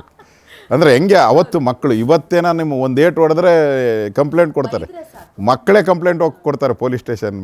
ಅಮೇರಿಕಾದಲ್ಲಿ ನೀವು ಏನಾನ ಹೊಡೆದ್ರೆ ನೀವು ಜೈಲಿಗೆ ಹಾಕ್ಬಿಡ್ತಾರೆ ಅಲ್ಲಿ. ಅವತ್ತಿನ ಸ್ಥಿತಿ ನಾನು ಹೇಳೋದು. ಆ ರೀತಿ ಮಕ್ಕಳನ್ನ ಬೆಳೆಸಿದ್ದಾರೆ ತಂದೆ ತಾಯಿ. ನಮ್ಮ ಶ್ರೀಮತಿಯವ್ರ ಬಗ್ಗೆ ಹೇಳಬೇಕಾದ್ರೆ ಆಲ್ಮೋಸ್ಟ್ ಆಲ್ ಎಲೆಕ್ಷನ್ನೆಲ್ಲ ಅವರೇ ಮಾಡ್ತಾರೆ. ನಾನು ಇವಾಗ ಬೇರೆ ಬೇರೆ ರಾಜ್ಯದಲ್ಲಿ ಬೇರೆ ಬೇರೆ ಕಡೆ ಪ್ರವಾಸ ಮಾಡ್ತಾಯಿದ್ದೀನಿ. ಕಳೆದ ಬಾರಿನೂ ನಾನು ಚುನಾವಣೆ ಮಾಡಿದಾಗ 2 ದಿನ ನಾನು ಹೋಗಿದ್ದು ನನ್ನ ಕಾನ್ಸ್ಟಿಟ್ಯೂನ್ಸಿಗೆ, ಓನ್ಲಿ 2 days. ಸೊ ಉಳಿದಂಥ ಎಲ್ಲ ದಿನ ಎಲ್ಲ ಮನೆಗೂ ಹೋಗಿ ನನ್ನ ಪರವಾಗಿ ಆಲ್ಮೋಸ್ಟ್ ಆಲ್ ಎಲ್ಲ 90% ಎಲೆಕ್ಷನನ್ನು ನನ್ನ ಶ್ರೀಮತಿಯವರೇ ಮಾಡಿದ್ದಾರೆ. ಸೊ ಆ ದೃಷ್ಟಿಯಿಂದ ಪ್ರತಿಯೊಂದು ಅಚೀವ್ಮೆಂಟ್ ಮಾಡೋದರಲ್ಲಿ ಸಾಮಾನ್ಯವಾಗಿ ಹೆಣ್ಣಿನ ಪಾತ್ರ ಇದ್ದೇ ಇರ್ತೈತೆ. ಸೊ ನಮ್ಮ ಶ್ರೀಮತಿಯವರು ಆ ರೀತಿ ಕೆಲಸವನ್ನು ಕೂಡ ಮಾಡಿದ್ರು. ಸೊ ನಿಜವಾಗ್ಲೂ ತುಂಬ ಸಪೋರ್ಟ್, ಯಾಕಂದರೆ ನಿಮ್ಮ ರಾಜಕಾರಣದ ಭವಿಷ್ಯಕ್ಕೆ ಅವರು ಕೈ ಜೋಡಿಸೋದು ತುಂಬ ದೊಡ್ಡ ಮನಸ್ಥಿತಿ ಅಂತ ಹೇಳ್ಬೋದು. Thank you so much ma'am ನಿಮ್ಮ ಸಪೋರ್ಟ್ಗೆ. ಸೊ ಎಲ್ಲ ಒಂದು ಗಂಡಂದ್ರು ಅದು ಕಾಮನ್, ಏನೇ ಆದರೂ ಹೆಂಡತಿ ಜೊತೆ ಜಗಳ ಆಡಬಾರ್ದು ಅಂದರೆ ಹ್ಞೂ ಅಂತ ತಲೆ ಆಡಿಸ್ಬಿಡ್ಬೇಕು. ಸೊ ಆ ಥರ ನೀವು ಒಂದು ಸ್ವಲ್ಪ ಮಸ್ಲತ್ ಮಾಡ್ತಿರ್ತೀರ ಸರ್ ಅವಾಗವಾಗ? ನ್ಯಾಚುರಲ್ ನೋಡಿ, ಗಂಡ ಹೆಂಡ್ತಿ ಜಗಳ ಆಡದೇ ಇರೋ ಗಂಡ ಹೆಂಡ್ತಿ ಇಡೀ ಪ್ರಪಂಚದಲ್ಲಿ ಯಾರನ್ನ ಇದ್ದಾರ? ಹಾಂ, ಶ್ರೀಕೃಷ್ಣನೂ ಜಗಳ ಆಡಿದ್ದಾನೆ ಅಲ್ವಾ, ರಾಮನೂ ಜಗಳ ಆಡಿದ್ದಾನೆ, ಸೀತೆನ ಕಾಡ್ಗಟ್ಟಿದ್ದಾನೆ ರಾಮ ಎಲ್ಲ. ಅದೇ ಇರ್ತೈತೆ. ಅದು ನೀವು ಎಷ್ಟು ಜಗಳ ಆಡ್ತೀರೋ ಅಷ್ಟು ನೀವು ಸಂಸಾರದಲ್ಲಿ ಹೊಂದಾಣಿಕೆ ಬರುತ್ತೆ ನೀವು. ಅದರಿಂದ ಜಗಳ ಆಡೋದು ಇಂಪಾರ್ಟೆಂಟ್ ಅಲ್ಲ. ತಂದೆ ತಾಯಿನೂ ಜಗಳ ಆಡ್ತಾರೆ, ಅಣ್ಣ ತಮ್ಮನೂ ಜಗಳ ಆಡ್ತಾರೆ, ಅಕ್ಕ ತಂಗಿನೂ ಆದರೆ ಒಟ್ಟಾಗಿರೋ ಅಂಥದ್ದು ಅಕ್ಕ ತಂಗಿ ಅಣ್ಣ ತಮ್ಮ ಕಷ್ಟ ಬಂದಾಗ ಬಂಧನ ಜಾಸ್ತಿ ಮಾಡುತ್ತೆ. ಅದರಿಂದ ಸಂಸಾರದಲ್ಲಿ ಜಗಳ ಅನ್ನೋದು ಇದ್ದೇ ಇರುತ್ತೆ. ಅದನ್ನೆಲ್ಲವನ್ನು ಮೀರಿ ಹೊಂದಾಣಿಕೆ ಮಾಡ್ಕೊಂಡು ಹೋಗುವಂಥದ್ದೇ ಅದೇ ದಾಂಪತ್ಯ ಜೀವನ ಅಂತ ಹೇಳೋದು. ಸೊ ಅದನ್ನು ಮಾಡೋ ಅಂಥದ್ದು ನಾನು ಮಾಡಬೇಕು, ಎಲ್ಲರೂ ಮಾಡಬೇಕು ಅದೇ ಥರ. So nice. ಸೊ ನಿಮ್ಮದು ಲವ್ ಮ್ಯಾರೇಜಾ ಅಥವಾ ನಮ್ದು ಅರೇಂಜ್ ಮ್ಯಾರೇಜ್. ಓಕೆ, ಫ್ಯಾಮಿಲಿ ಎಲ್ಲ? ಹೌದು, ಎಲ್ಲ ನೋಡಿ ಫ್ಯಾಮಿಲಿ. ಸೊ ಪಾರ್ಕು ಸಿನಿಮಾ ಆ ಥರ ಯಾವುದು ಟೈಮ್ ಸ್ಪೆಂಡ್ ಮಾಡೋಕ್ಕೆ ನಿಮಗೆ ಟೈಮ್? ನಂದು ಒಂಥರ ಚಾಲೆಂಜಿಂಗ್ ಲೈಫೇ ನಂದು. ಪ್ರಾರಂಭದಲ್ಲೇ ನಾನು ಹೇಳಿದ್ನಲ್ಲ, 18 ವರ್ಷಕ್ಕೆ ನಾನು ಜೈಲಿಗೆ ಹೋಗಿ ಹೋರಾಟ ಇವೆಲ್ಲದರಲ್ಲೇ ಬಂದಿದ್ದೀನಿ. ಅದಾದ ತಕ್ಷಣ ಇಮಿಡಿಯೇಟಾಗಿ ನಾನು ನಮ್ಮ ತಂದೆ ತೀರೋದಾಗ ನನಗೆ ಬೇರೆ ವಿಧಿ ಇರಲಿಲ್ಲ, ನಾನು ಕೆಲಸ ಮಾಡಬೇಕಾಗಿತ್ತು. ಆ ಕೆಲಸ ಮಾಡಿದ್ದೀನಿ. ಮತ್ತು ಅದಾದ ತಕ್ಷಣ ಪೊಲಿಟಿಕಲ್ ಲೈಫಿಗೆ ಬಂದೆ. ಸೊ ನನ್ನ ಜರ್ನಿ ಪೂರ್ತಿ ಆಲ್ಮೋಸ್ಟ್ ಆಲ್ ಹೋರಾಟ, ಸ್ಟ್ರಗಲ್ಲು ಇದರಲ್ಲೇ ನಾನು ಬಂದುಬಿಟ್ಟಿದ್ದೀನಿ ಆಲ್ಮೋಸ್ಟ್ ಆಲ್. ಸೊ ಅದರಿಂದ ಎಲ್ಲೂ ಆ ಥರದ ಎಂಟರ್ಟೈನ್ಮೆಂಟ್ಗೆ ಭಾಳ ಕಡಿಮೆ ಅವಕಾಶ ನನ್ನ ಲೈಫಲ್ಲಿ ಸಿಕ್ಕಿರೋವಂಥದ್ದು. ಸೊ ಅವಾಗ ಅಷ್ಟು ಕಷ್ಟಪಟ್ಟಿದ್ದಕ್ಕೆ ನಿಮಗೆ ಈ ಒಂದು ಸ್ಥಾನ ಖಂಡಿತವಾಗ್ಲೂ ಸಿಕ್ಕಿದೆ ಅಂತ ಹೇಳಿದ್ರೆ ತಪ್ಪಾಗಲ್ಲ. ಸೊ ನಿಮ್ಮ ಚೈಲ್ಡ್ಹುಡ್ ಬಗ್ಗೆ ನಾವು ಆಗಲೇ ತುಂಬ ಮಾತುಗಳನ್ನ ನಮಗೆ ಇನ್ಸ್ಪೈರ್ ಮಾಡಿದ್ದೀರಾ ಸರ್, ಥ್ಯಾಂಕ್ ಯು. ಆ್ಯಂಡ್ ಅದೇ ಬಡವರಾಗಿ ಹುಟ್ತೀವಿ, ಆದರೆ ಸಾಯೋದು ನಾವು ಬಡವರಾಗಿ ಸಾಯಬಾರ್ದು ಅಂತ ಒಂದು ಮಾತಿದೆ. ಸೊ ಶ್ರೀಮಂತರಾಗಿದ್ದರೂ ಕೂಡ ಒಂದು ಸ್ಥಾನಕ್ಕೆ ಬಂದರೂ ಕೂಡ 4 ಜನಕ್ಕೆ ಸಹಾಯ ಮಾಡುವಂಥ ಒಂದು ದೊಡ್ಡ ಮನಸ್ಸು ದೇವರು ನಿಮಗೆ ಕೊಟ್ಟಿದ್ದಾರೆ. ಸೊ ಇದೇ ರೀತಿ ನಿಮ್ಮ ಸೇವೆ ನಿರಂತರ ಸಲ್ತಾ ಹೋಗ್ತಾನೆ ಇರಲಿ ಸರ್. ಸೊ ನಿಮಗೆ ಅಟಲ್ ಬಿಹಾರಿ ವಾಜಪೇಯಿ ಸರ್ ಜೊತೆ, ಹಾಗೆ LK ಅಡ್ವಾಣಿ ಸರ್ ಜೊತೆ ಮತ್ತು ಫರ್ನಾಂಡಿಸ್ ಸರ್ ಜೊತೆ ನೀವು ಕೆಲಸ ಮಾಡಿದ್ದೀರಾ. ಸೊ ಅಂಥ ಮಹಾನ್ ಚೇತನ ಜೊತೆ ನೀವು ಕೆಲಸ ಮಾಡಬೇಕಾದ್ರೆ ಹೇಗಿತ್ತು ಸರ್ ಆ ಕ್ಷಣಗಳು, ಆ ದಿನಗಳು? ನಿಮ್ಮ ಲೈಫಲ್ಲಿ ಎಷ್ಟು ಅದು ಇಂಪ್ಲಿಮೆಂಟ್ ಆಯಿತು, ಎಷ್ಟು ಇಂಪಾರ್ಟೆಂಟ್ ಆಯಿತು ಸರ್? ನೋಡಿ, ವಾಜಪೇಯಿ ಅನ್ನೋರನ್ನ ನೀವು ನಾಯಕ ಅನ್ನೋಕ್ಕೆ ಸಾಧ್ಯನೇ ಇಲ್ಲ. ಅವ್ರನ್ನ ನಮ್ಮ ಮನೇಲಿ ಯಾರೋ ನಮ್ಮ ದೊಡ್ಡಪ್ಪ ಇದ್ದಾರೆ, ನಮ್ಮ ಚಿಕ್ಕಪ್ಪ ಇದ್ದಾರೆ, ಕುಟುಂಬದವರೇ, ಆ ಥರದ ಮನುಷ್ಯ. ವಾಜಪೇಯಿನ ನಾನು ಇವತ್ತು ನಮ್ಮ ಫೋಟೋ ವಾಜಪೇಯಿದೆ ನಾನು ನಮ್ಮ ಮನೇಲಿ ಫೋಟೋ ಇರೋವಂಥದ್ದು.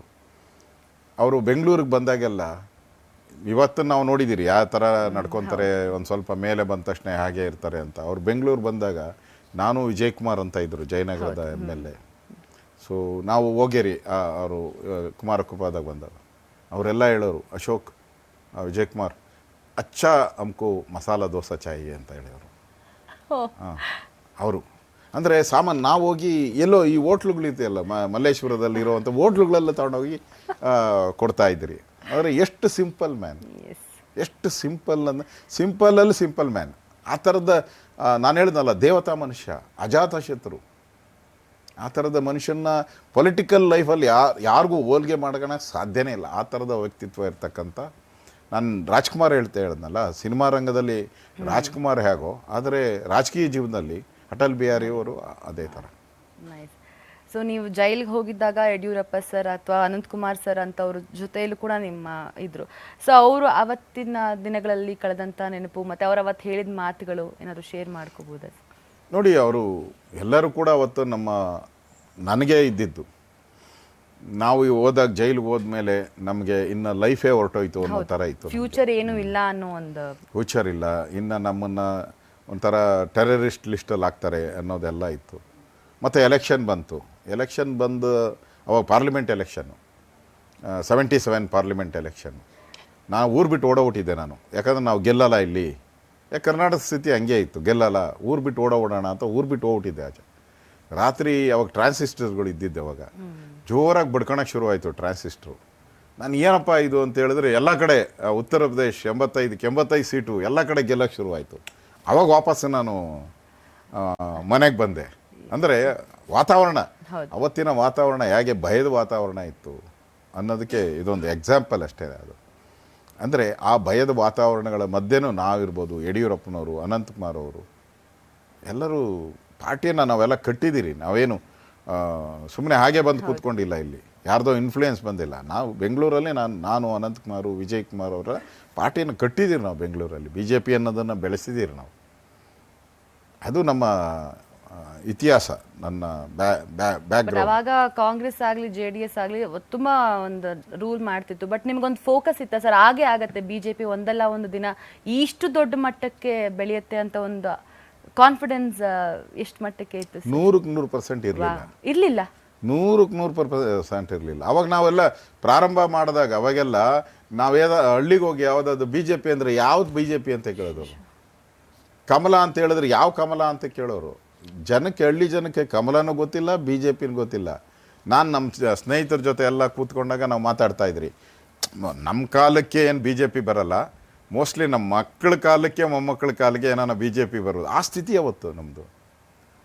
ನಾನು ಹೇಳ್ತಾ ಇದ್ರಿ ಎಲ್ಲರಿಗೂ, ರಿಯಾಲಿಟಿ ಹೇಳ್ತಾ ಇದ್ರಿ, ಈ ನಮ್ಮ ಕಾಲಕ್ಕೆ ಏನು ಬರಲ್ಲ ಅಂತೇಳಿ. ಭಗವಂತನ ಇಚ್ಛೆ, ಜನಗಳ ಆಶೀರ್ವಾದ ನಮ್ಮ ಕಾಲಕ್ಕೆ ಬಂತು. ನಾನೇ ಉಪಮುಖ್ಯಮಂತ್ರಿ, ಇವತ್ತು ವಿರೋಧ ಪಕ್ಷದ ನಾಯಕ ಎಲ್ಲ ಆಗೋದೆ ನಾನು. That is the greatness of Karnataka people. That is the voice of Karnataka people. They given me a chance. They given me a party to grow in Karnataka. So nice sir. ತುಂಬಾ ಇನ್ಸ್ಪೈರ್ ಆಯ್ತು. ನಾನು actually ಬರುತ್ತೆ ಅಂತ ಒಂದು ಹೇಳ್ತಾರಲ್ಲ, ಇಲ್ಲ ನಂಗೆ 100% confidence ಇತ್ತು. ಪಕ್ಷ ಕಟ್ಟಿದ್ರೆ ದುಡ್ಡಿದ್ರೆ ಒಂದಷ್ಟು ಕೋಟಿ ನಾವೇನ್ ಬೇಕಾದ್ರೂ ಸಾಧನೆ ಮಾಡ್ಬೋದು ಅಂತ. ಅವಾಗ್ಲಿಂದ ನೀವು ಹೇಳ್ತಿರೋ ಮಾತು, ದುಡ್ಡು ಹಿಂದೆ ಹೋದ್ರೆ ಖಂಡಿತವಾಗ್ಲೂ ಏನೂ ಆಗಲ್ಲ, ಜನದ ಹಿಂದೆ ಹೋದ್ರೆ ಮಾತ್ರ ಈ ಮಟ್ಟಕ್ಕೆ ಬೆಳೆಯುವಂತಹ ಒಂದು ಸಾಧನೆ ಖಂಡಿತ ಮಾಡ್ಬೋದು ಅಂತ. ಸೊ ಬಹಿರಂಗವಾಗಿ ನಿಮಗೆ ಯಾರಾದರೂ ರಾಜಕೀಯದವರು ಫಸ್ಟ್ ಟೀಕ್ಸಿದ್ದನ್ನ ನೆನಪಿಸ್ಕೊಳ್ಬೋದಾ ಸರ್? ಅದು ನಿಜ. ಬೇಕಾದಷ್ಟು ಜನ ಇನಿಷಿಯಲ್ ಡೇಸ್ ಅಲ್ಲಿ ಯಾರು ನಿಮ್ಮನ್ನ ರೆಡ್ ಕಾರ್ಪೆಟ್ ಹಾಸಿ ವೆಲ್ಕಮ್ ಮಾಡಿದ್ರು ಇಲ್ವೇ? ಪಾಲಿಟಿಕ್ಸ್ ಅಲ್ಲಿ ಹಂಗೆ ಸಾಧ್ಯನೇ ಇಲ್ಲ. ಈ ಭಕ್ತ ಕುಂಬಾರ ಪಿಕ್ಚರ್ ಇದೆಯಲ್ಲ, ತುಳಿತಾರಲ್ಲ ಹಂಗೆ ತುಳಿದಾಕ್ತಾರೆ ಎಲ್ಲ. ಪಾಲಿಟಿಕ್ಸ್ ಅಂದ್ರೆ ಹಂಗೆ, ಪಾಲಿಟಿಕ್ಸ್ ಅಂದ್ರೆ ಹಂಗೆ. ನೀವು ಪಾಲಿಟಿಕ್ಸ್ ಹಾಗೆ, ನೀವು ಸಿನಿಮಾ ರಂಗದಲ್ಲಿ ಬಂದಿದ್ದೀರಾ, ಅಲ್ಲೂ ಹಾಗೆ. ನೀವು ಯಾವುದೇ ಒಂದು ಸೆಲೆಬ್ರಿಟಿ ಇದರಲ್ಲೂ ಹೋದರೆ ನೀವು ಪ್ರಾರಂಭದ ದಿನಗಳಲ್ಲಿ ನಿಮ್ಮನ್ನು ಬೆಳೆಯೋಕ್ಕೆ ಬಿಡೋದೇ ಇಲ್ಲ ಎಲ್ಲೂ. ಅದ್ರ ಮಧ್ಯೆ ನೀವು ಬೆಳಿಬೇಕು. ನೀವು ದಟ್ ಈಸ್ ದ ಚಾಲೆಂಜ್. ಇದ್ರೆ ಮಾತ್ರ, ನೀವು ಸ್ವಂತಿಕೆ ಇದ್ರೆ ಮಾತ್ರ. ನೀವು ಬ್ಯಾಕ್ ಗ್ರೌಂಡ್ ಇಂದ ಬಂದ್ರೆ ಬಹಳ ದಿನ ಇರಕ್ಕಾಗಲ್ಲ. ನಮ್ಮ ತಂದೆ ಹೀರೋ ಆಗಿದ್ರು, ನಮ್ಮ ತಾಯಿ ಹೀರೋಯಿನ್ ಆಗಿದ್ರು, ನಡೆಯೋದೇ ಇಲ್ಲ. ಅದೆಲ್ಲ ಸ್ವಲ್ಪ ದಿನ ಅಷ್ಟೇ. ರಿಯಾಲಿಟಿ ಏನಿದೆ ಅದ್ರ ಮೇಲೆ ನೀವು ಬೆಳೆಯುವಂಥದ್ದು. ರಾಜಕೀಯದಲ್ಲೂ ಹಾಗೆ, ನಿಮ್ಮ ಸ್ವಂತತನ ಇದ್ರೇನೆ ನೀವು ಬೆಳೆಯಕ್ಕೆ ಸಾಧ್ಯ. ಹೌದು. ಅದೇ ವೀಕ್ಷಕರು ಅನ್ಕೊಂಡಿರ್ತಾರೆ, ಈ ಒಂದು ಏನಾದ್ರು ಪೊಲಿಟಿಷಿಯನ್ ಅಥವಾ ಸೆಲೆಬ್ರಿಟಿಗಳಂದ್ರೆ ಒಂದಷ್ಟು ನಮಗೆ ಬ್ಯಾಕ್ ಗ್ರೌಂಡ್ ಇರುತ್ತೆ ಅಂತ. So no short cut. Permanent ಆಗಿ ಅಚೀವ್ ಮಾಡಬೇಕು ಅಂತ ಹೇಳಿದ್ರೆ ಇದೆಲ್ಲ ನಾವು ಸರ್ಕಸ್ಗಳನ್ನ ಫೇಸ್ ಮಾಡ್ಕೊಂಡೇ ಬರಬೇಕು ಅನ್ನೋದು ಹಾಗೆ. Yes sir. ಸ್ವಂತ ಬಲದಿಂದ ನೀವು ಯಡಿಯೂರಪ್ಪ ಬಂದಿರೋದು ಸ್ವಂತ ಬಲದಿಂದನೇ, ಸಿದ್ದರಾಮಯ್ಯ ಬಂದಿರೋದು ಸ್ವಂತ ಬಲದಿಂದನೇ, ಎಲ್ಲನೂ ಕೂಡ ನಾನು ಬಂದಿರೋದು ಸ್ವಂತ ಬಲದಿಂದನೇ. ಬ್ಯಾಕ್ ಗ್ರೌಂಡ್ ನಮ್ಗೆ ಯಾವುದು ಬ್ಯಾಕ್ ಗ್ರೌಂಡ್ ಇಲ್ಲ. ನಮ್ಗೆ ಯಾರು ಸ್ಟೆಪ್ಸ್ ಹಾಕಿ ಕಾರ್ಪೆಟ್ ಹಾಕಿ ಯಾವುದು ರೆಡ್ ಕಾರ್ಪೆಟ್ ಕೊಟ್ಟು ನಮ್ಗೆ ಯಾರು ಕರೆದಿಲ್ಲ. ಎಲ್ಲ ಮುಳ್ಳಿನ ಹಾದಿ, ನಡ್ಕೊಂಬಂದಿರೋದೆಲ್ಲ ಮುಳ್ಳಿನ ಹೋರಾಟ, ಮುಳ್ಳಿನ ಹಾದಿಯಲ್ಲಿ ನಾವು ಬಂದಿರೋದು. ಅದಕ್ಕೆ ನಮಗೆ ಸ್ಟ್ರೆಂತ್ ಇದೆ, ಛಲ ಇದೆ, ಅಚೀವ್ ಮಾಡಬೇಕು, ರೀಚ್ ಆಗಬೇಕು, ಗೋಲ್ ರೀಚ್ ಆಗಬೇಕು ಅಂತ ಹೇಳಿದೆ. ನಾವ್ಯಾವುದು ಫುಟ್ಬಾಲು ಫ್ರೀ ಗೋಲು ಯಾವುದು ನಮ್ಮ ಹತ್ರ ಇರಲ್ಲ. ನೀವು ಗೋಲ್ ಕೀಪರ್ ಇಲ್ಲದೆ ಇರೋವಂಥ ಗೋಲ್ ಕೊಟ್ಬಿಟ್ಟು ಒಡಿ ಅಂತ ಹೇಳ ಯಾರೂ ಇಲ್ಲ. ಗೋಲ್ ಕೀಪರ್ ಇರ್ತಾರೆ, ತಡೆಯುವಂಥವ್ರು ಇರ್ತಾರೆ, ಅದ್ರ ಮಧ್ಯೆ ನಾವು ಗೋಲ್ ಮಾಡಬೇಕು. That is the achievement. ಅದು ಸ್ಯಾಟಿಸ್ಫ್ಯಾಕ್ಷನ್. ಗೋಲ್ ಇಲ್ದದ ಕಡೆ ನೀವು ಹೋಗಿ ಫುಟ್ಬಾಲಲ್ಲಿ ಬಾಲ್ ಹೊಡೆದ್ರೆ ಸ್ಯಾಟಿಸ್ಫ್ಯಾಕ್ಷನ್ ಸಿಗಲ್ಲ ನಿಮಗೆ. ಸ್ಟ್ರಗಲ್ ಮಾಡಿ ಗೋಲ್ ಹೊಡೆದ್ರೆ ಜನ ಕೇಕೆ ಹಾಕ್ತಾರೆ. ನೀವು ಫ್ರೀ ಗೋಲ್ ಹೊಡೆದ್ರೆ ಜನ ಒಂದು ಚಿಲ್ಲೆನೂ ಹೊಡಿಯಲ್ಲ, ಒಂದು ಚಪ್ಪಾಳೆನೂ ಹೊಡಿಯಲ್ಲ.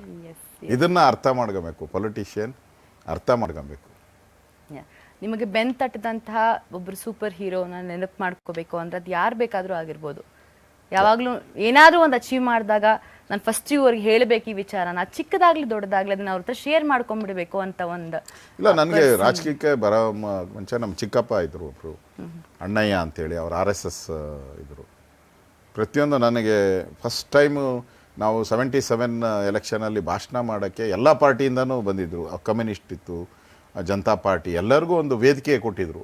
ಎಲ್ಲರೂ ಬಂದು ಅಲ್ಲಿ ವೇದಿಕೆ ಮೇಲೆ ಅರ್ಧ ಗಂಟೆ 1 ಗಂಟೆ ಭಾಷಣ ಮಾಡಿದ್ರು. ಎಲೆಕ್ಷನ್ ಮುಗಿದು ಸಾಯಂಕಾಲ ಎಲ್ಲರೂ ದೊಡ್ಡ ಫೀಲ್ಡು, ಸುಮಾರು ಸಾವಿರಾರು ಜನ ಇದ್ದರು ಅಲ್ಲಿ.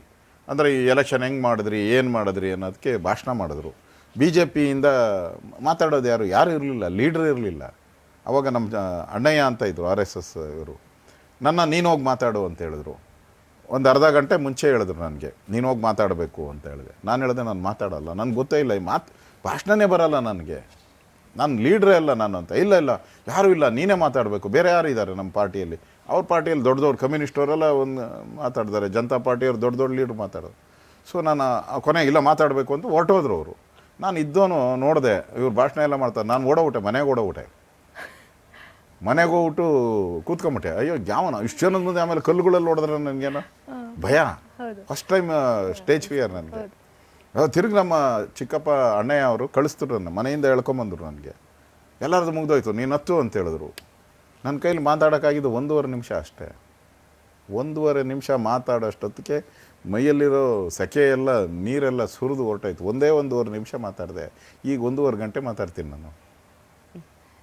ಅಂದರೆ ಅದನ್ನು ನನಗೆ ಅವಕಾಶ ಕೊಟ್ಟಿದ್ದು ಅವತ್ತು ಅಣ್ಣಯ್ಯ ಅಂತ ಹೇಳಿಬಿಟ್ಟು ನಮಗೆ ಅವಕಾಶ ಕೊಟ್ಟರು. ಅದನ್ನು ನಾವು ಮರೆಯೋಕ್ಕೆ ಸಾಧ್ಯನೇ ಇಲ್ಲ. RSS ಆ ಒಂದು ಫಸ್ಟ್ ಸ್ಟೆಪ್, ಫಸ್ಟ್ ವೇದಿಕೆ ಅದು ಯಾವತ್ತಿದ್ರೂ ನೆನಪಿದ್ದೇ ಇರುತ್ತೆ ಅಲ್ವಾ ಸರ್? ಆ 1.5 ನಿಮಿಷ ಮಾತಾಡಕ್ಕಾಗಲ್ಲ ಅಂದು ನನ್ನ ಕೈಲಿ ಎಲ್ಲ ಯಾರ ಮುಂದೆ ಬೇಕಾದ್ರೂ ಎಷ್ಟು ಕೋಟಿ ಜನ ಇರಲಿ, ಪ್ರಧಾನಮಂತ್ರಿ ಮುಂದೆ ಮಾತಾಡಿದ್ದೀನಿ, ಮುಖ್ಯಮಂತ್ರಿ ಎಲ್ಲರ ಮುಂದೆನೂ ಮಾತಾಡಿದ್ದೀನಿ ನಾನೀಗ. ಒಂದು ವಿಟ್ನೆಸ್ ಮಾಡಕ್ಕೆ ಅವ್ರೇನಾದ್ರು ಐ ಥಿಂಕ್ ಇರ್ತಾರ ಮೇಲಿಂದ ಅವ್ರು ನಿಮಗೆ ಬ್ಲೆಸ್ ಮಾಡಿದ್ದಕ್ಕೇನೆ ನೀವು ಈ ಮಟ್ಟಕ್ಕೆ ಬೆಳೆದಿದ್ದೀರಾ. ಅವ್ರು ನೆನಪು ಮಾಡ್ಕೊಂಡು ಖಂಡಿತ ಸರ್. ಅಂಡ್ ನಿಮ್ಮ ಮಗನ ಒಂದು ಇಂಟ್ರೆಸ್ಟ್, ಪೊಲಿಟಿಕಲಿ ಇಂಟ್ರೆಸ್ಟ್ ಇದಾರಾ ಅಥವಾ ಅವರ ಒಂದು ಇಂಟ್ರೆಸ್ಟ್ ಹೇಗಿದೆ ಸರ್? ಇಲ್ಲ, ನಾವು ಈಗ ಸದ್ಯಕ್ಕೆ ಯಾರು ನಮ್ಮ ಮನೆಯಿಂದ ಯಾರು, ನಾನು ಯಾವತ್ತೂ ಕೂಡ ನಾನು ಮಂತ್ರಿ ಆಗಿದ್ದೀನಿ, ಹೋಮ್ ಮಿನಿಸ್ಟರ್ ಆಗಿದ್ದೀನಿ. ಯಾವತ್ತೂ ಕೂಡ ನಮ್ಮ ಮನೆಯವರು ಯಾವುದು, ನಮ್ಮ ಮನೆ ನನ್ನ ಹೆಂಡತಿ ಆಗಲಿ ಮಕ್ಕಳಾಗಲಿ ಯಾವುದೂ ಪೊಲಿಟಿಕಲ್ಲಾಗಿ ಇನ್ಫ್ಲೂಯೆನ್ಸ್ ಯಾವತ್ತಿಗೂ ಬರೋದು ಒಳ್ಳೇದಲ್ಲ ಅನ್ನೋ ಒಂದು ಉದ್ದೇಶ ಇಟ್ಕೊಂಡು ನಾನು ಕೆಲಸ ಮಾಡ್ತಾ ಇದ್ದೀನಿ. ಯಾಕಂದ್ರೆ ಇರತ್ತಲ್ವ ಸರ್, ಅಂದ್ರೆ ಡಾಕ್ಟರ್ ಡಾಕ್ಟರ್ ಆಗ್ಲೇಬೇಕು, ಇವಾಗ ಬಿಡಪ್ಪ ಇವಾಗೇನೋ ಅದೆಲ್ಲ ಒಪ್ತಾರೆ. ಡಾಕ್ಟರ್ ಮಕ್ಕಳು ಡಾಕ್ಟರ್ ರಾಜಕಾರಣಿ, ಇಂಜಿನಿಯರ್ ಮಗ ಇಂಜಿನಿಯರ್ ಆಗಬೇಕು, ಲಾಯರ್ ಮಗ ಲಾಯರ್ ಆಗಬೇಕು, ಪೊಲಿಟಿಷಿಯನ್ ಮಗ ಪೊಲಿಟಿಷಿಯನ್ ಆಗಿ ಗಲಾಟೆ ಶುರುವಾಗ್ತದೆ. ಆತರ ಏನು ಓದ್ತಾ ಇರೋದು ಸರ್? ಈಗ ಸದ್ಯಕ್ಕೆ ಬೇಡ ಅಂತ ಇದ್ಬೇಡಿ. ಅವರಿಬ್ರು ನಮ್ಮ ಇಬ್ರು ಇಂಜಿನಿಯರಿಂಗ್ ಮಾಡಿದ್ದಾರೆ, ಅವ್ರ ಸ್ವಂತ ಬಿಸ್ನೆಸ್ ಮಾಡ್ತಾ ಇದ್ದಾರೆ. ಅವ್ರದ್ದು ಪೊಲಿಟಿಕಲ್ ಲೈಫ್ ಸದ್ಯಕ್ಕಿಲ್ಲ. ನಾವು ಇದ್ದೀನಿ, ಈಗ ಸುಮ್ಮನೆ ನೋಡೋಣ ಅವಕಾಶ. ನೀವೇ ಅಷ್ಟು ಹೆಂಗಾಗಿದ್ದೀರಾ ಸರ್, ನಿಮ್ಮ ಸೇವೆನೇ ನಮ್ಗೆ ಇನ್ನ ಬೇಕಾಗತ್ತೆ. ಅಂಡ್ ಅಪ್ಪ ತುಂಬಾ ದೊಡ್ಡ ಪಾತ್ರನ ವಹಿಸ್ತಾರೆ ಮಕ್ಕಳ ಒಂದು ಲೈಫಲ್ಲಿ. ಸೊ ನನ್ನ ತಂದೆನೂ ಕೂಡ ಅಷ್ಟೇ ಒಂದು ಪ್ರಭಾವಿ ವ್ಯಕ್ತಿತ್ವ ಆಗಿದ್ರು. ಅವರು ಕೂಡ ವಿಧಾನಸೌಧದಲ್ಲೇ ಕೆಲಸ ಮಾಡೋರು. ಸೊ ಈ ಮಕ್ಕಳ ಜೊತೆ ಈ ಟೈಮ್ ಸ್ಪೆಂಡ್ ಮಾಡೋಕ್ಕೆ ಚಿಕ್ಕ ವಯಸ್ಸಿಂದ ಅವ್ರ ಪೇರೆಂಟ್ಸ್ ಟೀಚರ್ ಮೀಟಿಂಗ್ಗೆ ಹೋಗುವಂಥ ಒಂದು ಚಾನ್ಸಸ್, ಅಥವಾ ಈ ಪೇರೆಂಟ್ಸ್ ಸ್ಪೋರ್ಟ್ಸ್ ಡೇಗೆಲ್ಲ ನಡೀತಿತ್ತಲ್ಲ, ಅದೆಲ್ಲ ನೀವು ಹೋಗಿದ್ದೀರಾ, ಪಾರ್ಟಿಸಿಪೇಟ್ ಮಾಡಿ? ಅವಕಾಶನೇ ಸಿಗಲಿಲ್ಲ. ನಾನು MLA ಆಗೋದೆ. ಸೊ ದಿನನಿತ್ಯ ಅದು ಉತ್ತರಳ್ಳಿ MLA. ಸೊ ಬೆಳಗ್ಗೆ ನಾನು ಆಲ್ಮೋಸ್ಟ್ ಅಲ್ಲಿ 7 o'clock ಬಿಟ್ಟರೆ ರಾತ್ರಿ 1 ಗಂಟೆಗೆ, ನಾನು ರಾತ್ರಿ 1 ಗಂಟೆಗೆ ಮನೆಗೆ ಬರ್ತಾ ಸ್ವಲ್ಪ ಅದನ್ನ ಮಿಸ್ ಮಾಡ್ಕೊಂಡು ಆ ಲೈಫ್ ಹೋಯ್ತು ನಂದು. ಆ ಲೈಫ್ ಇನ್ನ ಅದನ್ನ ವಾಪಸ್ ತರಕ್ ಸಾಧ್ಯನೇ ಇಲ್ಲ. ಅದನ್ನೆಲ್ಲ ಮಿಸ್ ಮಾಡಿದೆ ಅಂತ ಅನ್ಸ್ಕೊಂಡುತ್ತೆ. ದೇಶಕ್ಕೋಸ್ಕರ ಸ್ಯಾಕ್ರಿಫೈಸ್ ಮಾಡಿ ನನಗೆ ನಾನು ಒಬ್ಬ ಸಾಮಾನ್ಯ ಅಶೋಕ. ನಾನು ನಮ್ಮ ತಂದೆ ತಾಯಿ ಎತ್ತಿರ್ಬೋದು ನನಗೆ, ಅದನ್ನು ನನಗೆ ಜೀವ ಕೊಟ್ಟವರು ನನ್ನ ಕ್ಷೇತ್ರದ ಜನ. ಯಾರು ನಾನು ಅಣ್ಣ ಅಲ್ಲ, ತಮ್ಮ ಅಲ್ಲ, ಏನೂ ಅಲ್ಲ, ನನ್ನನ್ನು ಆಯ್ಕೆ ಮಾಡಿದ್ರಲ್ಲ, ಅವ್ರು ಋಣ ತೀರಿಸ್ಬೇಕಲ್ಲ. ನಾವು ಓಟ್ ಹಾಕ್ಸ್ಕೊಳೋದು ಮುಖ್ಯ ಅಲ್ಲ, ಆ ಋಣ ತೀರ್ಸೋದು ಮುಖ್ಯ ನಮಗೆ. ಆ ಋಣ ತೀರಿಸಿಲ್ಲ ಅಂತ ನಾವು ಅವ್ರ ಶಾಪದಲ್ಲಿ ಬದುಕಬೇಕಾಗ್ತೈತೆ. ನನಗೆ ಆ ಶಾಪ ತಗೊಳಕ್ಕೆ ಇಷ್ಟ ಇಲ್ಲ. ನಾನು ಅವ್ರು ಋಣ ತೀರಿಸ್ಬೇಕು ಅನ್ನೋದು ನನ್ನ ಕೊನೆ ಜೀವನವರೆಗೂ ನಾನು ಋಣ ತೀರಿಸ್ಬೇಕು ಅನ್ನೋದೇ ನನ್ನ ಗುರಿ. ಯಾಕಂದ್ರೆ ನೀವು ಬಂಧು ಅಲ್ಲ, ಬಳಗ ಅಲ್ಲ, ನನಗೋಸ್ಕರ ಕ್ಯೂ ನಿಂತ್ಕೊಂಡು ವೋಟ್ ಮಾಡಿದಾರಲ್ಲ. ನಾನು ಅವ್ರ ಮನೆ ಮಗ ಅಲ್ಲ, ಏನೂ ಅಲ್ಲ. ನಾನು ಬಂದು ಅರ್ಧ ಗಂಟೆ 3/4 ಗಂಟೆ ಕ್ಯೂ ನಿಂತ್ಕೊಂಡು ವೋಟ್ ಮಾಡ್ತಾರಲ್ಲ, ಅವ್ರು ಋಣ ತೀರಿಸಿಲ್ಲ ಅಂದ್ರೆ ದೇವ್ರು ನಾನು ಕ್ಷಮಿಸ್ತಾನ? ದೇವರು ಕೂಡ ನನ್ನ ಶಂಸಲ್ಲ. ಅದಕ್ಕೋಸ್ಕರ ನನ್ನ ಮೊದಲ ಆದ್ಯತೆ ನನ್ನ ಜನ, ಆಯ್ಕೆ ಮಾಡಿದಂಥ ಜನ. ನನಗೊಂದು ಆ ಡ್ಯಾಸಲ್ಲಿ ಕೂತ್ಕೊಳಕ್ಕೆ ಅವಕಾಶ ಕೊಟ್ಟರಲ್ಲ, that is the great. So ಆ ಗ್ರೇಟ್ನೆಸ್ ಕೊಟ್ಟವ್ರನ್ನ ನಾವು ಯಾವತ್ತೂ ಮರಿಬಾರ್ದು. ಎಷ್ಟೋ ಲಕ್ಷ ಜನ, ಕೋಟಿ ಜನದಲ್ಲಿ ನಮ್ಮನ್ನ ಆಯ್ಕೆ ಮಾಡ್ಕೊಂಡ ಒಂದು ಸ್ಥಾನ ಕೊಟ್ಟಾಗ ಎಷ್ಟು ಜವಾಬ್ದಾರಿಯಿಂದ ನೀವು ನಿಭಾಯಿಸ್ತಾ ಇದ್ದೀರಾ ನಿಮ್ಮ ಮಾತಲ್ಲೇ ಗೊತ್ತಾಗ್ತಾ ಇದೆ ಸರ್. ಇದು ಬರೀ ನೀವು ಮಾತಾಡ್ತಿರೋದಲ್ಲ, ನೀವು ಅದನ್ನ ಭಾವನೆಯಿಂದ, ಅಂದ್ರೆ ನೀವು ಅದನ್ನ ಎಮೋಷ್ನಲ್ ಆಗಿ ಕನೆಕ್ಟ್ ಆಗಿದ್ದೀರಾ ಜನರ ಜೊತೆ. ಸೊ ನಿಮ್ಮ ಬಗ್ಗೆ ನಿಜವಾಗ್ಲೂ ಇವತ್ತು ನನ್ನ ಅದೃಷ್ಟ ಅಂತ ಅನ್ಕೊಳ್ಬೋದು. ಸೊ ನಿಮ್ಮಿಂದ ತುಂಬಾ ವಿಚಾರಗಳನ್ನ ಜೀವನದ ಬಗ್ಗೆ ಕಲಿತಾ ಹೋಗ್ತಾ ಇದೀವಿ. ಎಲ್ಲರ ಜೀವನದಲ್ಲೂ ಅದೇ ಇರೋದು. ಎಸ್, ನಿಮಗೆ ಕಷ್ಟದಲ್ಲಿ ನಿಮ್ಮ ಸಹಾಯ ಮಾಡೋದನ್ನ, ಸುಖದಲ್ಲಿ ನಿಮಗೆ ಲಕ್ಷಾಂತರ ಜನ ಬರ್ತಾರೆ ನಿಮಗೆ. ಹೌದು. ನಾನು ಮಿನಿಸ್ಟರ್ ಇದ್ದಾಗ ನನ್ನ ಶೂ ಹಾಕಕ್ಕೂ ಬರ್ತಾರೆ, ಎದ್ದು ನಿಂತ್ಕೊಂಡ್ರೆ ಕೈ ಹಿಡಿಯೋಕ್ಕೂ ಬರ್ತಾರೆ, ಎಲ್ಲ ಬರ್ತಾರೆ. ಕಷ್ಟದಲ್ಲಿ ಕೈ ಹಿಡಿದವನು ಯಾರು? ಕಷ್ಟದಲ್ಲಿ ಕೈ ಹಿಡಿದವನು ಅವನೇ ನಿಜವಾದಂಥ ಸ್ನೇಹಿತ, ಅವನೇ ನಿಜವಾದಂಥ ನಮ್ಮ ಬಂಧು. ಅದನ್ನು ನಾವು ಜ್ಞಾಪಕ ಇಟ್ಕೊಬೇಕು. ನನ್ನ ಕಷ್ಟ ಕಾಲದಲ್ಲಿ ಕೈ ಹಿಡಿದಿದ್ದು ನನ್ನ ಜನತೆ, ನನ್ನ MLA ಮಾಡಿದ್ದು ನಮ್ಮ ಜನತೆ, ರಾಜ್ಯದ ಉಪಮುಖ್ಯಮಂತ್ರಿ ಮಾಡಿದ್ದು, ರಾಜ್ಯದ ರೆವಿನ್ಯೂ ಮಿನಿಸ್ಟ್ರು ಯಾರು ಮಾಡಿದ್ದು? ಜನ ಮಾಡಿದ್ದು. ಅದನ್ನು ನೆನಪು ಮಾಡ್ಕೋಬೇಕು, ಆ ಋಣ ತೀರಿಸ್ಬೇಕು. ಅವಾಗೇ ನಿಮ್ಮ ಲೈಫಲ್ಲಿ ಒಂದು ಸ್ಯಾಕ್ರಿಫೈಸ್ ಅಂತ ಅಂದರೆ ಹ್ಯಾಪಿ ಬರುತ್ತೆ ನಮಗೆ, ಖಂಡಿತ ಕೃತಜ್ಞತಾ ಭಾವನೆ ಬರುತ್ತೆ ನಮಗೆ. Yes sir. ಈ ಕಾಲೇಜ್ ಡೇಸು ನೀವು ಎಲ್ಲ ವಿವಿಪುರಂ ಕಾಲೇಜು ಆ ಕಡೆನೇ ನೀವು ಓದಿದ್ದು ಅಂತ ಕೇಳ್ಪಟ್ಟಿದ್ವಿ. ಹೇಗಿತ್ತು ಸರ್ ನಿಮ್ಮ ಕಾಲೇಜ್ ಡೇ? ಒಂದು ಹೋರಾಟ ಬಿಟ್ಟು ಒಂದು ಸ್ವಲ್ಪ ಎಲ್ಲರೂ ತರಲೆ, ತುಂಟಾಟಿಕೆ, ಬಂಕ್ ಮಾಡೋದು. ಬಂಕ್ ದಿನನಿತ್ಯ ಹೋರಾಟಕ್ಕೆ ಬಂಕ್ ಮಾಡೋದು. ಯಾವುದು ಬರ್ತಾ ದಾರಿ ಬಸ್ಸಲ್ಲಿ ಬರ್ತಾ ಇದ್ರಿ, ಯಾವ ಸ್ನೇಹಿತ ಇರೋರ ಜೊತೆಲೆ ನಮ್ಮ ಬಸ್ HMT ಬಸ್ ಸ್ನೇಹಿತರು. ನಾನು HMT ಇಂದ ಬರ್ತಾ ಇದ್ದೆ, ವಿವಿಪುರಂ ಕಾಲೇಜ್ ಬಸವನಗುಡಿಗೆ ಬರ್ತಾ ಇದ್ದೆ ಕಾಲೇಜ್ಗೆ. ಬರ್ಬೇಕಾದ್ರೆ ದಾರಿಯಲ್ಲೇ ಇವತ್ತು ಈ ಪಿಕ್ಚರ್ ಚಂದ ಇದೆ ಅಂದ್ರೆ ಅರ್ಧ ದಾರಿಯಲ್ಲೇ ಬಸ್ನ ಹಿಂಗೆ ಅಂದ್ಬಿಟ್ಟು ಇಳಿದ್ಬಿಟ್ಟು ಓಡೋಡ್ತಾ ಇದ್ರಿ ಸಿನಿಮಾಗಳಿಗೆ. ಆಮೇಲೆ ಅವಾಗೆಲ್ಲ ನಮ್ದು ಬಹಳ ಸ್ಟೂಡೆಂಟ್ ಲೈಫ್, ಅದು ಸ್ಟ್ರೈಕ್ ಕೂಡ ಆಗ. ಈಗ ಯಾರು ಕಾಲೇಜ್ ಹುಡುಗರು ಮನೆ ಆಯ್ತು, ಕಾಲೇಜ್ ಆಯ್ತು. ಅವಾಗ ನಾವು ಬಸ್ಗೆ ಕಲ್ಲೊಡಿಯೋ ಅಂಥದ್ದು, ರೋಡಲ್ಲಿ ಕಲ್ಲೊಡಿಯೋದು, ಸ್ಟ್ರೈಕು ಕಾಲೇಜ್ ಲೈಫಲ್ಲಿ ನೀವು ಅದನ್ನೆಲ್ಲ ನೋಡಿ ಬಂದಿದ್ದೀನಿ. ನಾನು ಸ್ಟೂಡೆಂಟ್ ಲೀಡರ್ ಆಗಿದ್ದೆ. ನಾನು ವಿವಿಪುರಂ ಕಾಲೇಜಲ್ಲಿ ಸ್ಪೋರ್ಟ್ಸ್ ಸೆಕ್ರೆಟರಿ ಆಗಿದ್ದೆ. ನಾನು ಅಂದ್ರೆ ಅದನ್ನ ಕಾಲೇಜ್ ಸೂಪರ್ ಹೀರೋ ಅಂತ ನೀವು ಪ್ರೂವ್ ಮಾಡ್ಕೊಂಡಿದ್ದೀರಾ. ಕಾಲೇಜಿಂದಾನು ಕಾಲೇಜ್ ಲೈಫ್ ಇದೆಯಲ್ಲ, ನೀವು ಮರೆಯಕ್ಕೆ ಸಾಧ್ಯನೇ ಇಲ್ಲ. ಸ್ಕೂಲಲ್ಲಿ ನಮ್ಗೆ ಇನ್ನೂ ಅಷ್ಟು ಮೆಚುರಿಟಿ ಬರಲ್ಲ, ಮೆಚುರಿಟಿ ಇರಲ್ಲ. ಕಾಲೇಜಲ್ಲಿ ನಿಮಗೆ ಆ ಲೈಫ್ ಇದೆಯಲ್ಲ, ಅದು ಗೋಲ್ಡನ್ ಡೇಸ್. ಎಲ್ಲ ರೀತಿ ಕಲ್ಲು ಹೊಡಿಯೋದ್ರಿಂದ ಹಿಡಿದು ಎಲ್ಲ ರೀತಿಯ ಅನುಭವಗಳ out of my curiosity proposal ಸಿಕ್ಕಾಪಟ್ಟೆ ಬರ್ತಿರ್ಬೋದು ಅನ್ಸತ್ತಲ್ಲ ಕಾಲೇಜಲ್ಲಿ ಇದ್ದಾಗ? ತುಂಬಾ ನಮ್ಮ ಕಾಲೇಜ್ ಅಲ್ಲ, ನಮ್ಮ ಕಾಲೇಜಲ್ಲಿ ಇದ್ದಿದ್ದೆ ಒಬ್ಬೇ ಒಬ್ಬ ಹುಡುಗಿ, ಎಲ್ಲ ಹುಡುಗರೆ ಒಬ್ಬ ಹುಡುಗಿ. ಇಡೀ ಕಾಲೇಜ್ಗೆ ನಮ್ಮ ಸೆಕ್ಷನ್ಗೆ ಒಂದೇ, ಅದರಿಂದ ಪ್ರಶ್ನೆನೇ ಬರಲ್ಲ. ಸೊ ಅದ್ರ ಬಗ್ಗೆ ಡಿಸ್ಟ್ರಾಕ್ಷನ್ ಇಲ್ಲ, ಅವಾಗಿಂದ ಏನೂ ಇಲ್ಲ, ಎಲ್ಲೂ ಡಿಸ್ಟ್ರಾಕ್ಷನ್ ಅನ್ನೋದೇ ಇಲ್ಲ, ಫುಲ್ ಫೋಕಸ್. ಬಟ್ ನಿಮ್ ಕಾಲೇಜ್ ಡೇಸ್ ನ, ಸ್ಕೂಲ್ ಡೇಸ್ ನ ಅಷ್ಟೇ ಎಂಜಾಯ್ ಕೂಡ ಮಾಡಿದ್ದೀರಾ?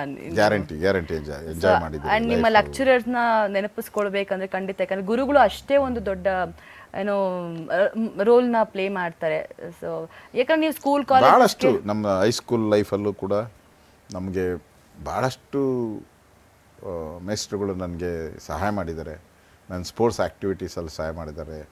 ಕಾಲೇಜು ಲೆವೆಲಲ್ಲೂ ಕೂಡ ಸಹಾಯ ಮಾಡಿದ್ದಾರೆ. ಪೋರ್ಷನ್ಸ್ ಕಂಪ್ಲೀಟ್ ಮಾಡೋಕ್ಕೆ ಮಾಡೋದಾಗಲಿ ನನಗೆ ಹೇಳ್ತಾ ಇದ್ರು, ಅವರೊಬ್ಬರು ಲೆಕ್ಚರರ್ ನನಗೆ ಹೇಳ್ತಾ ಇದ್ರು, ಏನೋ ಮಾಡೋದು ನೀನು ಪುಸ್ತಕ ಕೊಟ್ಟರು ನಾನು ನಿನ್ನ ಕೈಲಿ ಪಾಸ್ ಆಗಲ್ಲ, ನೀನು ಹೋಗೋ ಈ ಸರಿ ಅಂತ ಇದ್ರು. ಪುಸ್ತಕ ಕೊಟ್ಟರು ನೀನು ಪಾಸ್ ಆಗಲ್ಲ ಹೋಗು ಅಂತೇಳಿ ಅಂದ. ಕಾಲೇಜಲ್ಲಿ ನಾವು ಏನೋ ಲೆಕ್ಚರರ್ ಪಾಠ ಮಾಡೋರು, ನಾವು ಇಲ್ಲೇನೋ ಕೀಟ್ಲೆ ಮಾಡ್ತಾ ಇದ್ರಿ, ಅಷ್ಟು ತರಲೆ ಮಾಡ್ತಾ ಇದ್ರು. ಬ್ಯಾಕ್ ಬೆಂಚ್, ಲಾಸ್ಟ್ ಬೆಂಚೇನೆ ಅವ್ರು ಹಂಗೆಲ್ಲರು ಅಂತ ಹೇಳ್ತಾ ಇದ್ರು. ನೀನು ಅವರು ಏಕವಚನದಲ್ಲಿ, ನೀನು ಪುಸ್ತಕ ಕೊಟ್ಟರು ಪಾಸ್ ಆಗಲ್ಲ ಹೋಗೋ ನೀನು, ಇದೇ ಆಗೋಯ್ತು.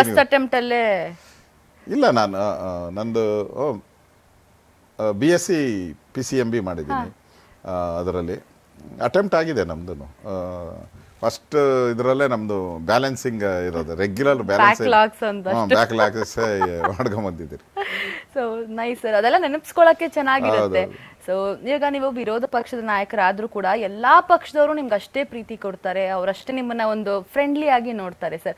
ಅದನ್ನ ಹೇಗ್ ಸರ್ ಮೇಂಟೈನ್ ಮಾಡ್ತಾರೆ? ಯಾಕಂದ್ರೆ ನಾವು ಬಣ್ಣ ಹಚ್ಕೊಂಡು ತೆರೆ ಮುಂದೆ ಆಕ್ಟ್ ಮಾಡೋದು ಒಂದು ನಮಗೆ ಅದ್ರ ಕ್ಯಾರೆಕ್ಟರ್ ಅಂತ ಅನ್ಸತ್ತೆ. ನಿಮ್ಗೆ ಆಗದೇ ಇದ್ದವ್ರ ಜೊತೆ ಕೂಡ ನೀವು ಚೆನ್ನಾಗಿರ್ಬೇಕು ಅಂದಾಗ ಅದನ್ನ ನೀವು ಹೇಗೆ ನಿಭಾಯಿಸ್ತೀರಾ ಸರ್? ನೋಡಿ, ನಿಮ್ಮ ಕ್ಯಾರೆಕ್ಟರ್ ಮೇಲೆ ಎವ್ರಿಥಿಂಗ್ ಡಿಪೆಂಡ್ ಆಗುತ್ತೆ. ನೀವು ದ್ವೇಷ ಮಾಡಬಾರ್ದು ಯಾವುದನ್ನು. Political life long political life ಅಲ್ಲ ಇರೋದು, ಇಲ್ಲ ಇದು ಅದಾದ್ಮೇಲೂ ಜೀವನ ಇದೆ ನಿಮಗೆ. ಜೀವನ ಪೂರ್ತಿ ನೀವು ರಾಜಕಾರಣ ಮಾಡ್ಕೊಂಡಿರಬಾರ್ದು. ಕುಟುಂಬ ಇದೆ, ಜನಗಳಿದ್ದಾರೆ, ಸಂಗೀತ ಇದೆ, ಸಿನಿಮಾ ಇದೆ, ಸ್ಪೋರ್ಟ್ಸ್ ಇದೆ, ಇದೆಲ್ಲ ಸೇರಿದ್ರೇ ಜೀವನ ಆಗೋಂಥದ್ದು. ಅದರಿಂದ ನಾವು ನನ್ನ ಸಿದ್ಧಾಂತನೇ ಬೇರೆ, BJP ಸಿದ್ಧಾಂತನೇ ಬೇರೆ, ಕಾಂಗ್ರೆಸ್ ಸಿದ್ಧಾಂತಕ್ಕೋಸ್ಕರ ನಾವು ಫೈಟ್ ಮಾಡ್ತೀರ ಅಷ್ಟೇ. ಅವ್ರ ಸಿದ್ಧಾಂತ ಸರಿ ಇಲ್ಲ, ನಾವು ಫೈಟ್ ಮಾಡ್ತೀರಿ. ಆ ವ್ಯಕ್ತಿ ಸರಿ ಇಲ್ಲ ಅಂತಲ್ಲ. ಹೌದು, ನೀವು ವ್ಯಕ್ತಿಗಳನ್ನು ದ್ವೇಷ ಮಾಡಬಾರ್ದು, ನೀವು ಸಿದ್ಧಾಂತಗಳನ್ನು ದ್ವೇಷ ಮಾಡಬೇಕು. ಅದು ಹೋರಾಟ ಮಾಡೋವಂಥದ್ದು ಇದ್ದೇ ಇರ್ತದೆ. ನೀವು ಅದನ್ನು ನೀವು ವೈಯಕ್ತಿಕ ಲೈಫ್ಗೆ ನೀವು ಯಾರನ್ನು ಕೂಡ ಟೀಕೆಗಳನ್ನು ಮಾಡೋದು ನಾನು ಇಷ್ಟಪಡಲ್ಲ. ಯಾವುದನ್ನು ಯಾರಿಗೇ ಆಗಲಿ ಪೊಲಿಟಿಕಲ್ಲಾಗಿ ನಾವು ಟೀಕೆ ಮಾಡೋಣ, ವೈಯಕ್ತಿಕ ನನ್ನ ಲೈಫಲ್ಲಿ ಯಾವತ್ತೂ ನಾನು ಟೀಕೆ ಮಾಡೋಕ್ಕೆ ಹೋಗಲ್ಲ ವೈಯಕ್ತಿಕವಾಗಿ. ಸೊ ಅದನ್ನು ಉಳಿಸ್ಕೊಂಡ್ರೆ ಆಟೋಮೆಟಿಕಲಿ ನಿಮಗೆ ರಾಜಕೀಯ ಆದ್ಮೇಲೆ ಜೀವನ ಇದ್ದೇ ಇರ್ತದೆ. ರಾಜಕೀಯ ಬಿಟ್ಟ ಮೇಲೆ ಏನು ಮಾಡ್ತೀರಾ ನೀವು? ಅಲ್ಲ, ಲೈಫ್ ಇದ್ದೇ ಇರ್ತದೆ. ಅದರಿಂದ ಅದೇ ನೋಡಿ, ಒಂದಲ್ಲ ಒಂದು ಸರಿ ಮನುಷ್ಯ ಬದಲಾವಣೆ ಆಗ್ಬೋದು. ಎಲ್ಲರೂ ಕೂಡ ಕಾಂಗ್ರೆಸ್ಸಲ್ಲೂ ಬದಲಾವಣೆ ಆಗ್ಬೋದು, BJPಯಲ್ಲೂ ಬದಲಾವಣೆ ಆಗ್ಬೋದು. ನಾವು ನೋಡಿದಾರಲ್ಲ, ಬೇಕಾದಷ್ಟು ಜನ ಕಾಂಗ್ರೆಸ್ಸಲ್ಲೂ ಇದ್ದವ್ರು BJPಗೆ ಬಂದಿದ್ದಾರೆ, BJP ಇದ್ದವ್ರು ಕಾಂಗ್ರೆಸ್ಗೆ ಬಂದಿದ್ದಾರೆ. ಅದನ್ನ ನೋಡ್ತೀರಿ. ನಾನಂತೂ ಹಂಗೆ ಹೋಗೇ ಇಲ್ಲ.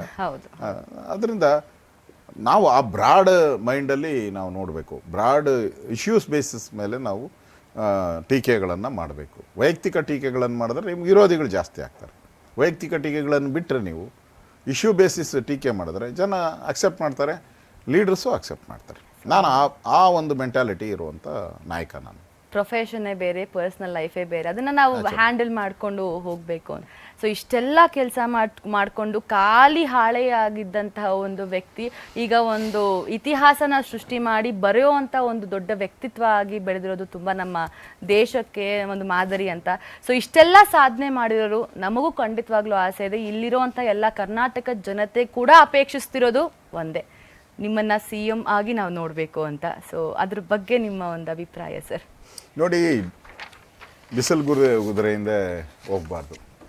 ನಾನು ಅಸೆಂಬ್ಲಿಯಲ್ಲೇ ಹೇಳಿದೆ, ನಾನು DK ಶಿವಕುಮಾರ್ ಅವ್ರಿಗೆ. ಅವ್ರು ಹೇಳಿದ್ರು ನಾನು ಒದ್ದು ಕಿತ್ಕೊತೀನಿ ಅಂತ. ಗೊತ್ತಿದೆ ನನಗೆ ಒದ್ದು ಕಿತ್ಕೊಳೋದು ಅಂತ ಎಲ್ಲ ಕಾಮೆಂಟ್ ಮಾಡಿರೋದನ್ನು ನಾನು ನೋಡಿದ್ದೀನಿ ನಾನು. ಸೊ ಅವಕಾಶ ನಮಗೆ ಜನ ಕೊಟ್ಟಂಥ ಅಧಿಕಾರ. ಯಾವಾಗ ನಮಗೆ ಅವಕಾಶ ಸಿಗುತ್ತೋ ದೇವರು ಕೊಟ್ಟೇ ಕೊಡ್ತಾನೆ, ಜನ ಕೊಟ್ಟೇ ಕೊಡ್ತಾರೆ ನಮಗೆ. ನಾವು ಯಾವುದಾವುದು ನಮಗೆ ಅವಕಾಶ ಕೊಟ್ಟಿದ್ದಾನೋ ನಾವು ಸಮರ್ಥವಾಗಿ ನಿಭಾಯಿಸ್ಬೇಕಷ್ಟೇ ನಮ್ಮ ಕೆಲಸ. ನಾವು ಕರ್ಮೇಣ ವಾಧಿಕಾರಸ್ಥೆ ಮಾಫಲೇಚು ತದಾಚನ. ಮಾಡೋ ಕರ್ಮನ ಪ್ರಯತ್ನಗಳನ್ನು ನಾವು ಮಾಡಬೇಕು. ಕೊಡೋ ಅಂಥದ್ದು ಜನಗಳಿಗೆ ಬಿಟ್ಟಿದ್ದೀರಿ, ಭಗವಂತನಿಗೆ ಬಿಟ್ಟಿದ್ದೀರಿ. ಹಂಗಂದ್ಬಿಟ್ಟು ನಾನು CM ಆಗಬಾರ್ದು ಅಂತ ಏನಿಲ್ಲ. ಯಾವಾಗ ಕೊಡಬೇಕೋ ನಮ್ಮ ಪಾರ್ಟಿ ಜನ ನನಗೆ ಅವತ್ತು ಕೊಟ್ಟೇ ಕೊಡ್ತಾರೆ. ವೆಯ್ಟ್ ಇವತ್ತೇ ಬೇಕು, ಈಗಲೇ ಬೇಕು, ನಾಳೆನೇ ಬೇಕು ಅನ್ನೋ ಜಾಯಮಾನದವನಲ್ಲ ಅಶೋಕ. ಯಾವತ್ತು ಸಿಗುತ್ತೋ ಸಿಕ್ಕಿದಾಗ ಅದಕ್ಕೆ ಆ ಒಂದು ಅಧಿಕಾರಕ್ಕೆ ನಾವು ಸಮರ್ಥವಾಗಿ ನಿಭಾಯಿಸುವಂಥ ಶಕ್ತಿಯನ್ನು ಭಗವಂತ ಕೊಡುವಂಥ ದೇವ್ರನ್ನ ಕೇಳಬೇಕಷ್ಟೇ. ನಾವು ಸುಮ್ಮನೆ ಆಗಬೇಕು ಅನ್ನೋದಲ್ಲ. ಆ ಒಂದು ಕೊಟ್ಟಾಗ ಅದನ್ನು ನಿಭಾಯಿಸುವಂಥ ಶಕ್ತಿಯನ್ನು ಕೊಡುವ ರಾಮ ಅಂತ ಕೇಳಬೇಕು, ರಾಮನ್ನಷ್ಟೇ. ಅಷ್ಟು ಬಿಟ್ಟರೆ ಬಿಸಿಲು ಕುದುರೆಯಿಂದ ಓಡೋಗೋ ಅಶೋಕ ಅಲ್ಲ. ಖಂಡಿತ ಸರ್. ನಿಜವಾಗ್ಲೂ ನೀವು ಒಂದು CM ಆಗಿ ಪ್ರಮಾಣ ವಚನ ತಗೊಳ್ಳುವಂತಹ ದಿನ ಖಂಡಿತ ನಾವೆಲ್ಲರೂ ಕಣ್ತುಂಬಿಸ್ಕೊಳ್ಬೇಕು ಅಂತ ಕಾಯ್ತಾ ಇದ್ದೀವಿ. ಕರ್ನಾಟಕದ ಜನತೆ ಪರವಾಗಿ ನಾನು ಕೂಡ ನಿಮ್ಮ ಅಭಿಮಾನಿಯಾಗಿ ಅಪೇಕ್ಷಿಸ್ತಾ ಇದ್ದೀನಿ ಸರ್. ಯಾಕಂದ್ರೆ ನೀವು ಪಾರ್ಟಿಯ ಒಂದು ವ್ಯಕ್ತಿ ಅಲ್ಲದೆ ಸೊಸೈಟಿಗೆ ಒಂದು ತುಂಬಾ ಹಾನೆಸ್ಟ್ ಆಗಿ ನಿಯತ್ತಾಗಿ ದುಡಿತಾ ಇದ್ದೀನಿ, ನನಗೆ ಸ್ಯಾಟಿಸ್ಫ್ಯಾಕ್ಷನ್ ಇದೆ ಅಂತ ಅವಾಗಿಂದ ಹೇಳ್ತಾ ಇದ್ದೀರಾ. ಸೊ ಅದಕ್ಕೆ ಖಂಡಿತವಾಗ್ಲೂ ಜನ ಮತ್ತೆ ಆ ದೇವರ ರಾಮ ಕೂಡ ನಿಮಗೆ ಕೈ ಹಿಡಿತಾರೆ. ಆದಷ್ಟು ಬೇಗ ನಾವು ನಮ್ಮ R ಅಶೋಕ್ ಸರ್ನ CM ಅಶೋಕ್ ಸರ್ ಅಂತಾನು ಕರೆಯುವಂತಹ ಒಂದು ದಿನ ಹತ್ರ ಬರ್ತಾ ಇದೆ, ಹತ್ರ ಬರಲಿ ಅಂತ ಕೂಡ ಅಪೇಕ್ಷಿಸ್ತೀನಿ sir. Thank you. So Bengaluru ಬಿಟ್ಟು ನೀವು ಯಾಕೆ ಬೇರೆ ಕಡೆ ಎಲ್ಲೂ ರಾಜಕಾರಣ ಮಾಡೋಕ್ಕೆ ಪ್ರಯತ್ನ ಪಡಲಿಲ್ಲ? ಇಲ್ಲ ನೋಡಿ, ನಮಗೆ ನಾನು ಹೇಳೋದಲ್ಲ, ಬೆಂಗಳೂರು ಬ್ರ್ಯಾಂಡ್ ನಾನು ಹುಟ್ಟಿರೋ ಬೆಳೆದಿರೋದು ನ್ಯಾಚುರಲ್ ಪ್ರೀತಿ ಇದ್ದೇ ಇರುತ್ತೆ. ಅದು ಬಿಟ್ಟು ನಾನು ಈಗ ಕರ್ನಾಟಕ ನಾನು ರೆವಿನ್ಯೂ ಮಿನಿಸ್ಟರ್ ಆದಾಗ ಗ್ರಾಮೋತ್ಸವಗಳನ್ನು ಮಾಡಿದೆ. ಇಡೀ ಕರ್ನಾಟಕ ಮಾಡಿದ್ದೀನಿ ನಾನು. ಉತ್ತರ ಕರ್ನಾಟಕದಲ್ಲೂ ಹೆಚ್ಚು ಗ್ರಾಮೋತ್ಸವಗಳನ್ನು ಮಾಡಿದ್ದೀನಿ. ಸೊ ಈಗ ಇಡೀ ಕರ್ನಾಟಕ ನನ್ನ ಕಾರ್ಯಕ್ಷೇತ್ರ. ಅವಾಗ ನಾನು ಬೆಂಗಳೂರು ಇನ್ಚಾರ್ಜ್ ಮಿನಿಸ್ಟರ್ ಆಗಿದ್ದೆ, ಬೆಂಗಳೂರಿಗೆ ಗಮನ ಕೊಡ್ತಾ ಇದ್ದೆ. ಈಗ ಇಡೀ ವಿರೋಧ ಪಕ್ಷದ ನಾಯಕ ಅಂತ ಹೇಳಿದ್ರೆ ಇಡೀ ಕರ್ನಾಟಕಕ್ಕೆ ಸಂಬಂಧಪಟ್ಟಂಥದ್ದು. ನಾನು ರೆವಿನ್ಯೂ ಮಿನಿಸ್ಟರ್ ಆದಾಗ, ಹೋಮ್ ಮಿನಿಸ್ಟರ್ ಆದಾಗ ಇಡೀ ಕರ್ನಾಟಕ ಪ್ರವಾಸ ಮಾಡಿದ್ದೀನಿ. ಕರ್ನಾಟಕದ ಜನರ ಪ್ರೀತಿ ವಿಶ್ವಾಸ ಗಳಿಸೋವಂಥದ್ದು. ಏನೇ ಮಾಡಿದ್ರು ನಿಮಗೆ ಒಂದು ಹುಟ್ಟಿದ ಒಂದು ಊರಿಗೆ ಒಂದು ಜ್ಞಾಪಕ ಇದ್ದೇ ಇರ್ತದಲ್ಲ. ಹಾಗೆ ಬೆಂಗಳೂರು ಇರೋದ್ರಿಂದ ಬೆಂಗಳೂರಿನ ಅಶೋಕ ಅಂತೇಳಿ ನಾನು ಬ್ರ್ಯಾಂಡ್ ಮಾಡಿದ್ದಾರೆ ಅಷ್ಟೇ. ಅದು ಸುಳ್ಳದು. ಕರ್ನಾಟಕದ ಮಗನಾಗಿ ಇವಾಗ ಬೆಳೀತಾ ಇದ್ದೀನಿ ಅಷ್ಟೇ. ಬರೀ ಬೆಂಗಳೂರಿಗೂ ಸೀಮಿತ ಅಲ್ಲ, ಬೆಂಗಳೂರು ಜೊತೆಗೆ ಕರ್ನಾಟಕದ ಮಗ, ಮನೆ ಮಗ ಅಂತ, ನ್ಯಾಚುರಲ್ ದೇಸಿ ಹುಡುಗ ಅಂತ ಹೇಳ್ಕೊಂಡ್ವಿ. ಸೊ ವಿಜಯೇಂದ್ರ ಸರ್ ಇವಾಗ ನಮ್ಮ ಅಧ್ಯಕ್ಷರಾಗಿದ್ದಾರೆ, ಬಿಜೆಪಿಯ ರಾಜ್ಯಾಧ್ಯಕ್ಷರಾಗಿದ್ದಾರೆ. ನಿಮ್ಮ ಕಣ್ಮುಂದೆ ಬೆಳೆದಂತಹ ಒಂದು ಹುಡುಗ ಅಂತಾನು ಹೇಳ್ಬೋದು. ಸೊ ಅವ್ರಿಗೆ ಆ ಪೋಸ್ಟು ಪಕ್ಷದಿಂದ ಕೊಟ್ಟಿದ್ದ ಅಥವಾ ಅದನ್ನ ನಿಮ್ಗೆ ಹೇಗೆ ಅದನ್ನ, ಯಾಕಂದ್ರೆ ನಿಮ್ಮ ಜೊತೆ ಆಟ ಆಡ್ಕೊಂಡು ನಿಮ್ಮ ಒಂದು ಸಹಪಾಠಿ ಆಗಿದ್ದವರು ಈಗ ಒಂದು ಆ ಮಟ್ಟಕ್ಕೆ ಬೆಳೆದಾಗ ನೋಡಿ, ಏನೇ ಮಾಡಬೇಕಾದ್ರೂ ಪಾರ್ಟಿ ನಮ್ಮದೊಂದು ರಾಷ್ಟ್ರೀಯ ಪಾರ್ಟಿಯಲ್ಲಿ ಎಲ್ಲರನ್ನ ಅಳತು ತೂಗಿ ಅವರು ಯೋಚನೆ ಮಾಡಿ ಕೊಡ್ತಾರೆ ಅವರು. ಸೊ ಅವ್ರು ಏನು ಕೊಡ್ತಾರೋ ಅದನ್ನು ನಾವೆಲ್ಲರೂ ಒಪ್ಕೊಬೇಕಾಗಿದ್ದು ನಮ್ಮ ಕರ್ತವ್ಯ. ಪಾರ್ಟಿಯ ಒಬ್ಬ ನಿಷ್ಠಾವಂತ ಕಾರ್ಯಕರ್ತನಾಗಿ ನಾನು ಕೂಡ ಪಾರ್ಟಿ ಏನು ನಮ್ಮ ಹೈಕಮಾಂಡ್ ಏನು ನಿರ್ದೇಶನಗಳು ಕೊಡುತ್ತೆ ಅದನ್ನು ಮಾಡಲೇಬೇಕು. ಪಾರ್ಟಿಯ ವರ್ಕರ್ ಆಗಿ ಅದು ಪಾರ್ಟಿ ಏನು ತೀರ್ಮಾನ ಮಾಡುತ್ತೋ ಅದು ತಾಯಿ ಕೊಟ್ಟಂಥ ಮಾತು ಅಂತ ನಾವು ಕೆಲಸ ಮಾಡ್ತೀವಿ. ಸೊ ಅಧಿವೇಶನದಲ್ಲಿ, ಬೆಳಗಾವಿ ಅಧಿವೇಶನದಲ್ಲಿ ಬರೀ ಧರಣಿ ಮಾಡಿಕೊಂಡೇ ನಾವು ಕಾಲ ಕಳಿತೀವಿ ಅಂತ ತುಂಬ ಜನದ ಮಾತಿದೆ. ಅದ್ರ ಬಗ್ಗೆ ನಿಮ್ಮ ಒಂದು ರಿಯಾಕ್ಷನ್ ಸರ್? ನೋಡಿ, ವಿರೋಧ ಪಕ್ಷ ಅಂತ ಹೇಳಿದ್ರೆ ಧರಣಿನೂ ಮಾಡಬೇಕಾಗ್ತೈತೆ, ಬೆಲ್ಗೂ ಹೋಗ್ಬೇಕಾಗ್ತೈತೆ, ಟೀಕೆ ಮಾಡಬೇಕಾಗ್ತೈತೆ. ಅದಕ್ಕೋಸ್ಕರ ವಿರೋಧ ಪಕ್ಷ ಅಂತ ಇರೋದು. ನೀವು ಹೊಗಳಕ್ಕೆ ವಿರೋಧ ಪಕ್ಷ ಅಲ್ಲ. ನಾವು ಸುಮ್ಮನೆ ಕೂತ್ಕೊಂತೀರಿ ಅಂತ ಕೆಲವರು ಹೇಳ್ತಾರೆ, ಧರಣಿನೇ ಮಾಡಬಾರ್ದು ಅಂತೇಳಿ. ಹಾಗಾದ್ರೆ ಯಾಕೆ ಇಷ್ಟು ವರ್ಷ ಸ್ವಾತಂತ್ರ್ಯ ಬಂದು ಇಷ್ಟು ವರ್ಷ ಪಾರ್ಲಿಮೆಂಟಲ್ಲಿ ಎಷ್ಟು ಧರಣಿ ಆಗಿದೆ, ಅಸೆಂಬ್ಲಿಯಲ್ಲಿ ಎಷ್ಟು ಧರಣಿ, ಒಡೆದಾಟ ಎಷ್ಟಾಗಿದೆ? ಅವೆಲ್ಲ ಆಗಿಲ್ಲ ಅಂತ ಹೇಳಿದ್ರೆ ಇಲ್ಲಿ ಏನು ಅಂತಂದರೆ ಸರ್ಕಾರಕ್ಕೆ ಬಿಸಿ ಮುಟ್ಟೋ ಅಂತ ತಪ್ಪು ಮಾಡಿದಾಗ ಅವ್ರಿಗೆ ಚುರುಕು ಮುಟ್ಟಿಸ್ಬೇಕು. ಈಗ ಒಳ್ಳೆಯವನಿಗೆ ಮಾತಿನಿಂದ ಚಾಟಿ ಕೊಡಬೇಕು, ಒಳ್ಳೆಯವರಿಗೆ ಮಾತಿನ ಪೆಟ್ಟು, ಕೆಟ್ಟವ್ರಿಗೆ ದೊಣ್ಣೆ ಪೆಟ್ಟು. ಸರ್ಕಾರ ನಾವು ಹೇಳಿದ್ದನ್ನ ಒಳ್ಳೆ ತಂದ ಕೇಳಿದ್ರೆ ನಾವು ಮಾತಿನ ಪೆಟ್ಟೆ ಕೊಡಕ್ಕೆ ರೆಡಿ ಇದ್ದೀರಿ. ಕೇಳಲಿಲ್ಲ ಅಂದಾಗ ದೊಣ್ಣೆ ಪೆಟ್ಟು ಕೊಡಲೇಬೇಕು. ದೊಣ್ಣೆ ಪೆಟ್ಟು ಅಂತ ಹೇಳಿದ್ರೆ ಧರಣಿ ಮಾಡಲೇಬೇಕು, ಹೋರಾಟ ಮಾಡಲೇಬೇಕು. ಮಾಡಲಿಲ್ಲ ಅಂದರೆ ಜನ ನಮ್ಮನ್ನು ಮೆಚ್ಚಲ್ಲ. ಜನ ನಮ್ಮ ಮಾಡಿದ್ರು, ವಾಕೌಟ್ ಮಾಡಿದ್ರು, ಬಂದ್ಬಿಟ್ರು, ಹಂಗಾಗಲ್ಲ.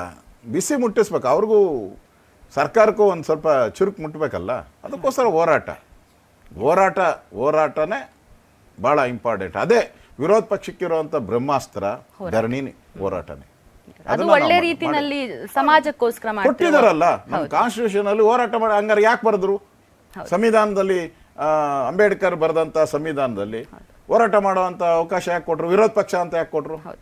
ಗೆದ್ದವ್ರನ್ನ ಮಾಡಿಬಿಟ್ಟು ಸೋತವ್ರಿಗೆಲ್ಲ ಏನು ಕೊಡಲೇಬಾರ್ದಾಯ್ತು. ವಿರೋಧ ಪಕ್ಷ ಅಂತ ಯಾಕೆ ಕೊಟ್ಟರು? ಯಾಕೆಂದ್ರೆ ಹೋರಾಟ ಮಾಡಿ ಅಂತಾನೆ ಕೊಟ್ಟಿರೋದು. ಅಸ್ತ್ರನೇ ಕೊಟ್ಟಿದ್ದಾರೆ.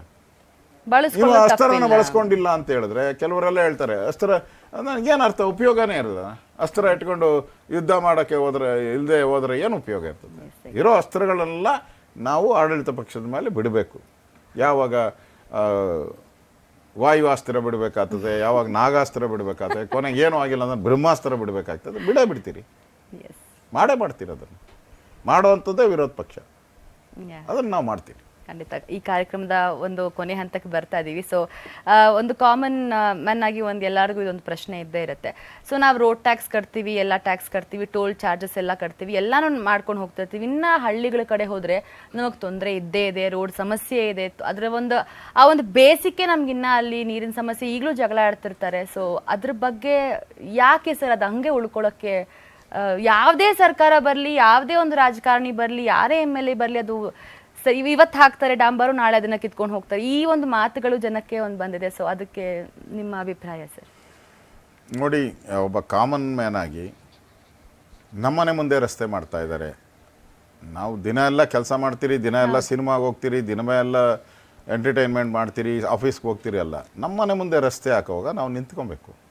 ಅದು ನಮ್ಮ ಜವಾಬ್ದಾರಿ. ಒಂದು ದಿನ ಹಾಗೆ ಪ್ರತಿಯೊಬ್ಬರೂ ನಿಂತ್ಕೊಳಕ್ಕೆ ಶುರುವಾದರೆ ಬದಲಾವಣೆ ಬರುತ್ತೆ. ಹೇಳೋರು ಕೇಳೋರು ಯಾರೂ ಇಲ್ಲ ಅಂದರೆ ನಡೆದು ಹೋಗ್ತೈತೆ. ಒಬ್ಬ ಸಾಮಾನ್ಯ ನಾನು ಮಂತ್ರಿ ವಿರೋಧ ಪಕ್ಷದ ನಾಯಕನಾಗಿ ನಾನು ಈ ಮಾತನ್ನು ಹೇಳ್ತಾ ಇಲ್ಲ. ಒಬ್ಬ ಸಾಮಾನ್ಯ ಮನುಷ್ಯನಾಗಿ ಎಲ್ಲಿವರೆಗೂ ಪ್ರತಿಭಟನೆ ಮಾಡುವಂಥ ಭಗವದ್ಗೀತೆಯಲ್ಲಿ ಹೇಳ್ತಾನೆ ಕೃಷ್ಣ, ಯಾವ ಸಂದರ್ಭದಲ್ಲಿ ನೀನು ಪ್ರತಿಭಟನೆ ಮಾಡಬೇಕು ಆ ಸಂದರ್ಭದಲ್ಲಿ ಮಾಡಲೇಬೇಕು. ನೀನು ಮಾಡಲಿಲ್ಲ ಅಂದರೆ ನೀನು ಮನುಷ್ಯನಾಗಿ ಉಪಯೋಗ ಇಲ್ಲ ಅಂತ ಹೇಳ್ತದೆ. ನಾವು ಅದನ್ನು ಬೆಳೆಸ್ಕೊಬೇಕು. ಯಾವ್ಯಾವ ಮುಂದುವರೆದ ದೇಶಗಳಿದೆ ಇವತ್ತು, ಅವೆಲ್ಲನೂ ಕೂಡ ಈ ಒಂದು ಪ್ರತಿಭಟನೆ ಮಾಡುವಂಥ ಒಂದು ವ್ಯವಸ್ಥೆಯಿಂದ ಆಚೆ ಬಂದಿದ್ದಾರೆ. ಯಾಕೆ ಬಂದಿದ್ದಾರೆ ಅಂದರೆ ಅಲ್ಲಿ ಅದು ಕೆಚ್ಚಿದೆ ಹೋರಾಟ ಮಾಡುವಂಥದ್ದು. ಅವಾಗೆ ಜನ ಇವಾಗ MLA ಇರ್ಬೋದು, MP ಇರ್ಬೋದು, ಮಂತ್ರಿ ಇರ್ಬೋದು, ಭಯ ಬೀಳೋದು ಅವಾಗೆ. ಅವನು ಟಾರ್ ಹಾಕ್ಕೊಂಡು ಹೋದ, ಮಾರದಿನ ಕಿತ್ತೋಯ್ತೋದು, ನಾವು ಕೇಳೋರಿಲ್ಲ ಅಂದರೆ ಅವನು ಹಂಗೆ ಹಾಕ್ಕೊಂಡು ಹೋಗ್ತಾನೆ. ಅವನು ಯಾರ ಪ್ರತಿಭಟನೆ ಅಂತ ಬಾಯಿ ಮುಚ್ಕೊಂಡು ಸರಿಯಾಗಿ ಆಗ್ತಾನೆ. ಪ್ರಶ್ನಿಸುವಂತಹ ಹಕ್ಕು ನಮಗೆ ಕೂಡ ಮಾಡಬೇಕು. ಅದು ನಾನು ಅದನ್ನು ರಿಕ್ವೆಸ್ಟ್ ಮಾಡ್ತೀನಿ ಜನಗಳಿಗೆ. ನಾನಿರ್ಬೋದು, ನಾಳೆ ಅಧಿಕಾರಕ್ಕೆ, ನಾಳೆ ಇನ್ನೊಬ್ಬರು ಬರ್ಬೋದು, ಯಾರೇ ಬರಲಿ, ಅಧಿಕಾರ ಏನು ಶಾಶ್ವತವಾಗಿ ಇರಲ್ಲ, ಯಾರ ಹತ್ರನೂ ಇರಲ್ಲ. ಆದರೆ ನಮ್ಮನೆ ಮುಂದೆ ನಡೆಯುವಂಥ ಕೆಲಸ, ನಮ್ಮ ಹಳ್ಳಿಯಲ್ಲಿ ನಡೆಯುವಂಥ ಕೆಲಸ, ನಮ್ಮ ಬಡಾವಣೆಯ ಕೆಲಸ ನಮ್ಮದು ಅಂತ ತಿಳ್ಕೊಬೇಕು ನಾವು. ಆವಾಗ ಈ ಎಚ್ಚರಿಕೆ ಹೋದರೆ ಎಲ್ಲರೂ ಭಯ ಬೀಳ್ತಾರೆ, ಎಲ್ಲರೂ ಭಯ ಬೀಳ್ತಾರೆ. ಆ ಭಯ ಬೀಳಬೇಕಾದ್ರೆ ನಮ್ಮ ಒಂದು ಹೋರಾಟ ಇರಲೇಬೇಕು, ಪ್ರತಿಯೊಂದು ವಿಚಾರದಲ್ಲೂ ಇರಲೇಬೇಕು. ಅದನ್ನು ನಾನು ವಿನಂತಿಯನ್ನು ಮಾಡ್ತಾಯಿದ್ದೀನಿ. Nice sir. So thank you. And ಕೊನೆಯ ಒಂದು ರಿಕ್ವೆಸ್ಟ್ ಅಂದರೆ ಸರ್, ಯಾವ್ದಾದ್ರು ನಿಮ್ಮ ಲೈಫಲ್ಲಿ ಥ್ಯಾಂಕ್ಸ್ ಆ್ಯಂಡ್ ಸಾರಿ ಹೇಳಬೇಕು ಅಂದರೆ ಈ ಒಂದು ವೇದಿಕೆಯಿಂದ ಯಾರಿಗೆ ಹೇಳ್ತೀರಾ ಸರ್? ಥ್ಯಾಂಕ್ಸ್ ಹೇಳುವಂಥದ್ದು ನಾನು ನಮ್ಮ ಜನ ಇವತ್ತು ನಾನು ವಿರೋಧ ಪಕ್ಷದ ನಾಯಕನಾಗಿ ಇಲ್ಲಿ ಅಸೆಂಬ್ಲಿಯಲ್ಲಿ ಕೂತ್ಕೊಳ್ಳೋಕ್ಕೆ ಅವಕಾಶ ಮಾಡಿಕೊಟ್ಟಿದ್ದಾರೆ. ನಾನು ಬೆಳೆದು ಬಂದ ಹೋರಾಟ ಇರ್ಬೋದು, ಪ್ರತಿಯೊಂದರಲ್ಲೂ ಕೂಡ ನನಗೆ ಸಾಥ್ ನೀಡಿದ್ದಾರೆ. ನಾನು ತಪ್ಪು ಮಾಡಿದಾಗ ಇದು ತಪ್ಪು ಅಂತ ಹೇಳಿದ್ದಾರೆ, ಸರಿ ಮಾಡಿದಾಗ ಇದು ಸರಿ ಅಂತ ಹೇಳಿದ್ದಾರೆ. ಇಡೀ ರಾಜ್ಯದ ಜನತೆ ನನ್ನ ಮೇಲೆ ಇಟ್ಟಂಥ ಭರವಸೆ ಮತ್ತು ನನಗೆ ಸಹಕಾರ ಕೊಟ್ಟಂಥದ್ದಕ್ಕೆ ಅವರೆಲ್ಲರಿಗೂ ನಾನು ಕೂಡ ಈ ಸಂದರ್ಭದಲ್ಲಿ ಧನ್ಯವಾದಗಳನ್ನು ಹೇಳ್ತಾ ಇದ್ದೀನಿ, ಥ್ಯಾಂಕ್ಸ್ ಹೇಳ್ತಾ ಇದ್ದೀನಿ. ನಾನು ಈ ಸಂದರ್ಭದಲ್ಲಿ ಸಾರಿ ಅಂತ ಹೇಳಿದ್ರೆ, ನಾನು ನನ್ನ ಈ ಪೊಲಿಟಿಕಲ್ ಲೈಫಲ್ಲಿ ನಾನು ಕೆಲವರಿಗೆ ಸಮಯ ಕೊಡೋಕ್ಕಾಗಿಲ್ಲ. ನಾನು ಸಮಯ ಕೊಡೋಕ್ಕಾಗಲಿಲ್ಲ. ಅದು ನನ್ನ ಸ್ನೇಹಿತರಿಗಿರ್ಬೋದು ಅಥವಾ ನನ್ನ ಮನೆಯವ್ರಿಗಿರ್ಬೋದು ಸಮಯ ಕೊಡೋಕ್ಕಾಗಲಿಲ್ಲ ನಾನು. ಮತ್ತು ನನ್ನ ಪ್ರೀತಿಸ್ತಕ್ಕಂಥವ್ರು, ನನ್ನ ವಿಶ್ವಾಸದಿಂದ ಕಾಣತಕ್ಕಂಥವ್ರು ನಾನು ಸಮಯ ಕೊಡೋಕ್ಕಾಗಿಲ್ಲ. ಸೊ ಅವ್ರಿಗೆ ನಾನು ಪ್ಲೀಸ್ ಸಾರಿ ಅಂತ ಹೇಳಕ್ಕೆ ಇಷ್ಟಪಡ್ತೀನಿ. ಸಾರಿ ಎಕ್ಸೆಪ್ಟೆಡ್ ಸರ್. ಆ್ಯಂಡ್ ಇದಾಗಿತ್ತು ಇವತ್ತಿನ ವಿಶೇಷವಾದಂತಹ ಕಾಸ್ಬಾತ್ ಕಾರ್ಯಕ್ರಮ. ನಿಜವಾಗ್ಲೂ ಆರ್ ಅಶೋಕ್ ಸರ್ನ ನಾವು ಬೇರೆ ಒಂದು ಮುಖದಲ್ಲಿ ನೋಡಿದ್ವಿ, ಆದರೆ ಈ ಒಂದು ಸಂದರ್ಶನದಿಂದ ಇನ್ನೊಂದು ಒಂದು ಮೃದು ಸ್ವಭಾವದ ಒಂದು ಸಜ್ಜನ ಸಹೃದಯಿ ಸ್ನೇಹಿತರನ್ನ ನಾವು ನೋಡ್ತಾ ಇದ್ದೀನಿ ಅಂತ ಹೇಳಿದ್ರೆ ತಪ್ಪಾಗಲ್ಲ ಸರ್. ಧನ್ಯವಾದ ಸರ್. ಈ ಒಂದು ಕಾರ್ಯಕ್ರಮಕ್ಕೆ ಪ್ರೀತಿಯಿಂದ ಬಂದು ಇಷ್ಟೊತ್ತು ಸಮಯ ಕೊಟ್ಟು ಎಲ್ಲ ನನ್ನ ಒಂದು ಏನೋ ತರಲೆ ಕ್ವಶನ್ಸ್ ಆಗಿರಲಿ, ಸೀರಿಯಸ್ ಕ್ವಶನ್ಸ್ ಆಗಲಿ, ನೀವು ಅಷ್ಟೇ ಪೇಷನ್ಸ್ ಆಗಿ ನನಗೆ ಉತ್ತರ ಕೊಟ್ಟಿದ್ದಕ್ಕೆ, ಕರ್ನಾಟಕದ ಜನತೆಗೆ ಕರ್ನಾಟಕದ ಮಗ ಅಂತ ಪ್ರೂವ್ ಮಾಡಿದ್ದಕ್ಕೆ ಮತ್ತೊಮ್ಮೆ ಧನ್ಯವಾದ ಹೇಳ್ತಿದ್ದೀನಿ. ಆದಷ್ಟು ಬೇಗ CM ಆಗುವಂತಹ ಒಂದು ದಿನ ನಾನಂತೂ ಖಂಡಿತವಾಗ್ಲೂ ಕಾಯ್ತಾ ಇರ್ತೀನಿ ಅಂತ ಹೇಳ್ತಿದ್ದೀನಿ sir. Thank you so much. Thanks to guarantee. Guarantee news, ಸುದ್ದಿ ಖಚಿತ, ನ್ಯಾಯ ನಿಶ್ಚಿತ.